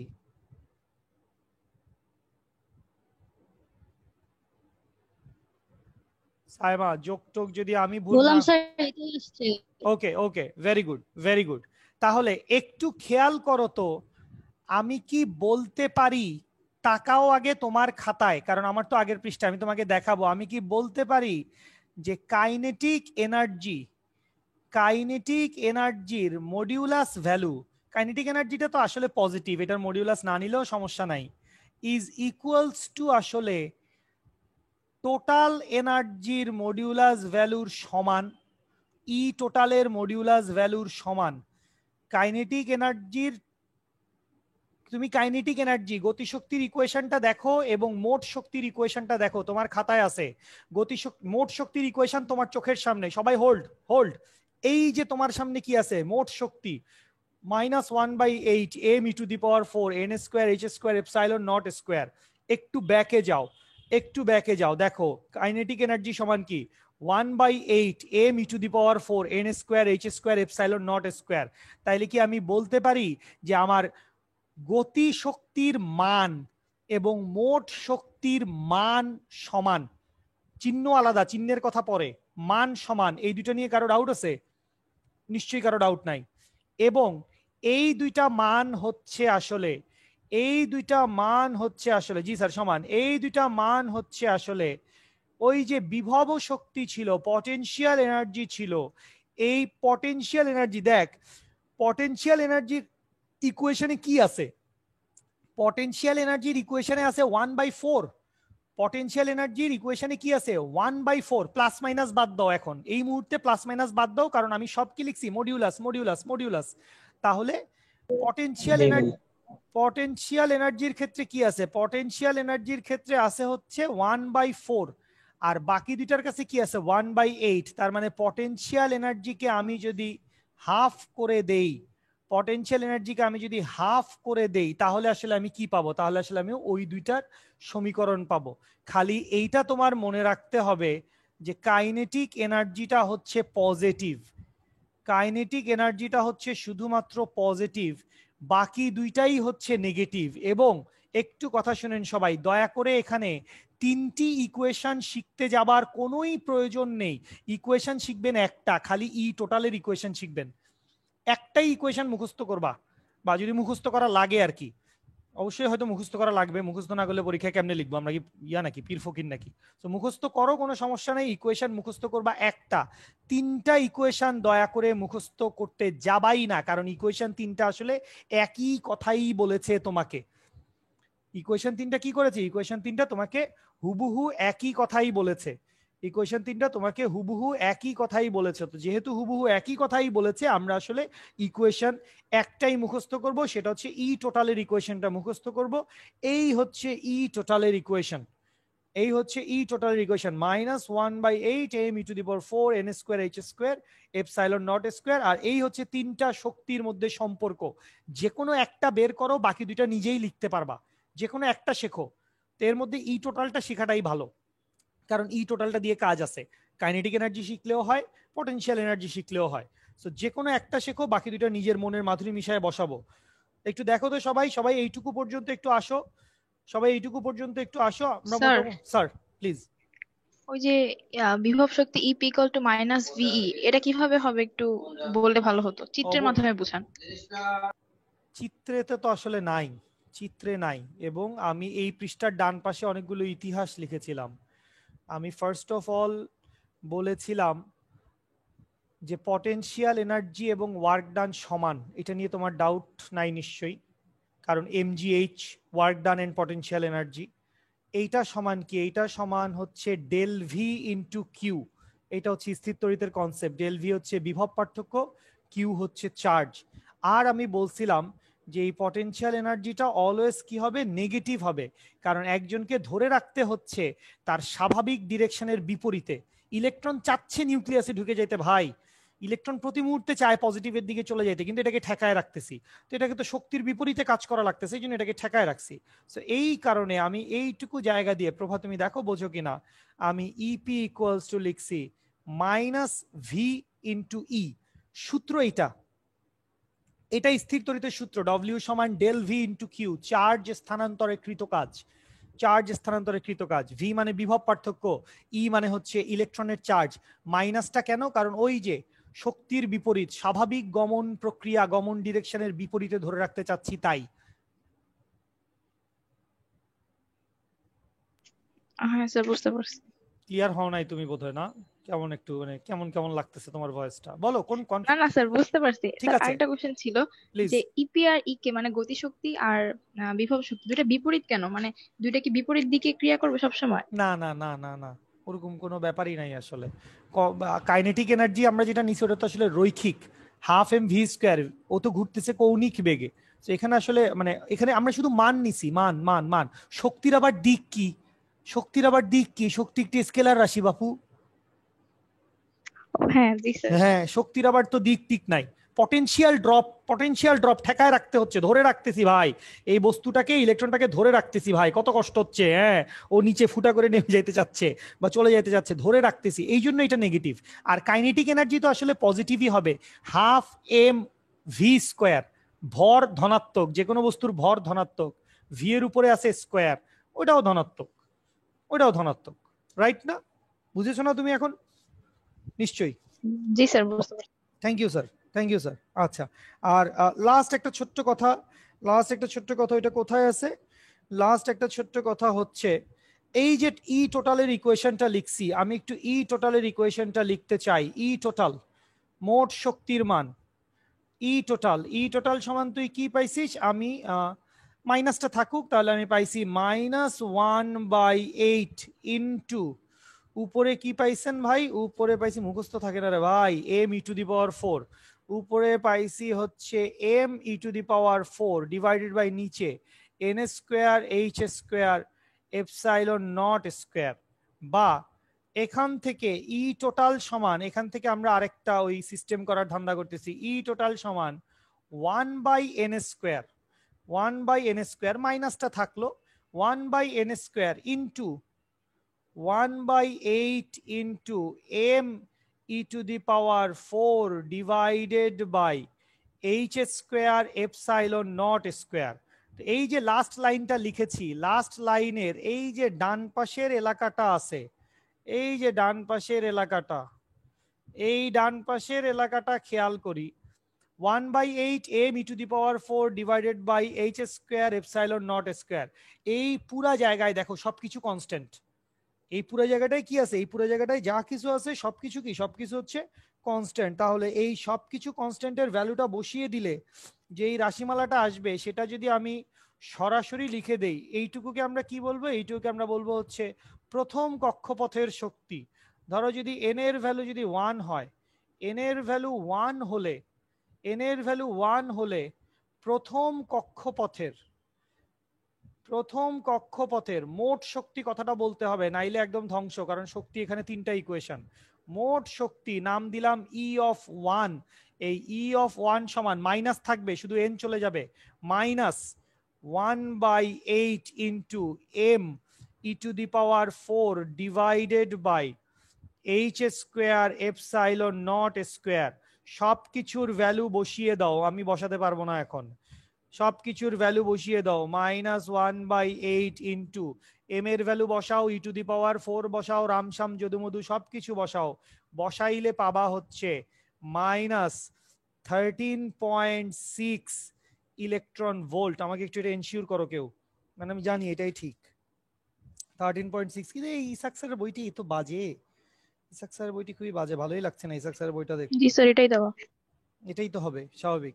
তাহলে এখানে সবকিছুর ভ্যালু বসাবা ভাইয়া, আমি আর বসাইতে গেলাম না, নিশ্চয়ই বুঝতে পারছো জিনিসটা খুবই সহজ। এম এর মান বসাবো, ই এর মান বসাবো, এইচ এর মান বসাবো, এপসাইলন নট এর মান বসাবো। এককটা কোথায় আসবে? এককটা আসবে জুল এককে।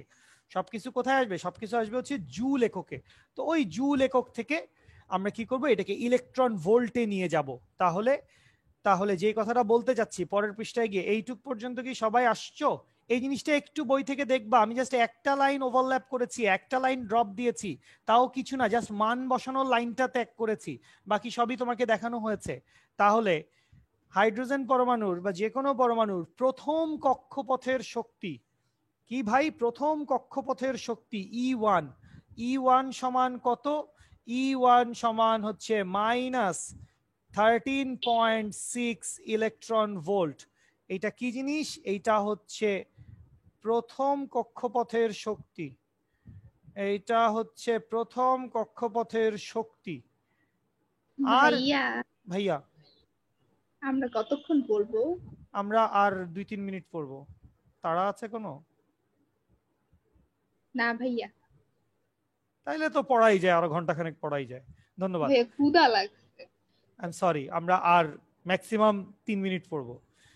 n-তম কক্ষপথের শক্তি, n-তম কক্ষপথের শক্তি। তাহলে n-তম কক্ষপথের শক্তি, মোট শক্তি। অবশ্যই কোন শক্তি নিয়ে কথা বলতেছি ভাই? অবশ্যই মোট শক্তি নিয়ে কথা বলতেছি। মোট শক্তি, কোনো কথাই হবে না। মোট শক্তি, মোট শক্তি।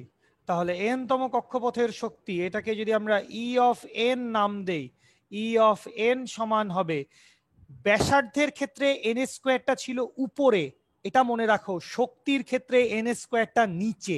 ইকুয়েশন দেখো তাইলেই বুঝবা। এই যে ইকুয়েশন দেখো, n স্কোয়ার কোথায়? নিচে নিচে নিচে। ঠিক আছে? আচ্ছা, তাহলে E1 ডিভাইডেড বাই হচ্ছে n স্কোয়ার। এগুলা অত্যন্ত গুরুত্বপূর্ণ ইনফরমেশন। এগুলা থেকে কোটি কোটি ম্যাথ পরীক্ষায় আসে, কোটি কোটি, হাজার হাজার লাখ লাখ না, কোটি কোটি ম্যাথ পরীক্ষায় আসে। তো আমরা এই কোটি কোটি ম্যাথগুলো ইনশাল্লাহ করব। বাট আপাতত আজকের দিনে এইটুকুই, কোটি কোটি ম্যাথগুলো আমরা অবশ্যই করব। আপাতত আজকের দিনে এইটুকুই, এইটুকু পর্যন্তই আমাদের ক্লাস। এবং ক্লাস শেষে ইনশাল্লাহ আমাদের যার যার গ্রুপে পিডিএফ গুলো পৌঁছে যাবে, পিডিএফটা আমি দ্রুতই দিয়ে দিব। আর এই তো দেশের অবস্থা, সবাই লিখে নাও। কারো কোনো কথা থাকলে বলতে পারেন, যারা নতুন ক্লাস করেছেন, 2-4 জন যারা আছেন নতুন ক্লাস করেছেন, কোনো কথাবার্তা থাক। হ্যাঁ সাইমা, কিছু একটা বলতে চাইছো, সাইমা বলো। স্যার বৃহস্পতিবার দিন কি আপনি পড়াবেন? হ্যাঁ, বৃহস্পতিবার দিন কি কোনো বিশেষ ঘটনা আছে? আমি জানি না, আমি পড়াতে না চাই। স্যার, মানে ওই দিন কি ক্লাস 7:30 আগে নেওয়া যায়? মানে একটু 7:30। হ্যাঁ 6:30টায়? কঠিন, কঠিন, একটু কঠিন, একটু কঠিন। তোমার আচ্ছা, তুমি আমার সাথে মেসেঞ্জারে কথা বললো, it will be arranged. Sir আমি বের হবো, তো আমি ক্লাস। ঠিক আছে, আমি বুঝতে পেরেছি তোমার একটি পার্সোনাল কাজ রয়েছে, অবশ্যই ইনশাল্লাহ। স্যার আরেকটা প্রশ্ন। জি স্যার, আমরা যে 3টা মডেল বললেন যে পড়তে, যে থমসন, তারপর রাদারফোর্ড, আর হচ্ছে গিয়ে বোর পরমাণু মডেল। স্যার বোর পরমাণু মডেলের পরেও তো আরো অনেক মডেল এসেছে না? সব ভেঙে গেছে মোস্ট প্রবাবলি। তোমার বক্তব্য হচ্ছে বোর পরমাণু মডেলের কেন আমরা পড়ি না? মানে এটা তো 1930 সালের দিকে।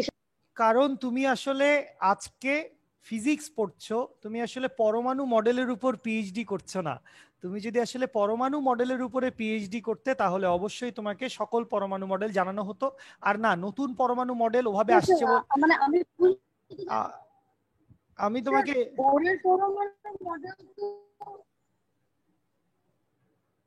কেটে যাচ্ছে বাবু, বাদ দাও। নাই, তোমার ভয়েস আসলে নাই এখন ফিল্ডে। ঠিক আছে, ঠিক আছে, তুমি থাকো, লাগলে পরে কথা বললো আমার সাথে। Lamia, Fatema, Maliha, sir net problem হচ্ছে। অমিত, হ্যাঁ, ইবনে জুবায়ের, তাসনিম তায়েবা, প্রভা, হাই প্রভা, ফারদিনা প্রভা, রিশা, রোজিফা, প্রাপ্তি, প্রীতি, নাহিন, নাহিন ভাইকে আমি চিনি না যদিও, শিহাব, কি অবস্থা, প্রিয়াঙ্কা, মাকসুদা, সাদিয়া, সাদিয়া ক্লাস করেছিস? করলি তো, দেখাই গেল। ওকে, ঠিক আছে। শিফা, শিফা, সুমাইয়া, শিফা, জি স্যার। আসসালামু আলাইকুম। আজকে তাহলে আপনি আছেন নাকি? জি স্যার। ঠিক আছে, ওকে, আমি ছাড়লাম, ছুটি দিচ্ছি, ছুটি দিচ্ছি, মেসেঞ্জারে কথা হবে। ঠিক আছে, মেহজাবিন মাহবুব সম্ভবত, কোনো দরকার থাকলে আমাকে মেসেঞ্জারে নক করবেন। এই তো আমাদের রেগুলার ব্যাচটি চলছে রবি, মঙ্গল, বৃহস্পতি সন্ধ্যে 6:45 টাটা, বাই বাই, আবার যেন দেখা পাই। স্যার আসসালামু আলাইকুম। ওয়ালাইকুম সালাম। আসসালামু আলাইকুম স্যার।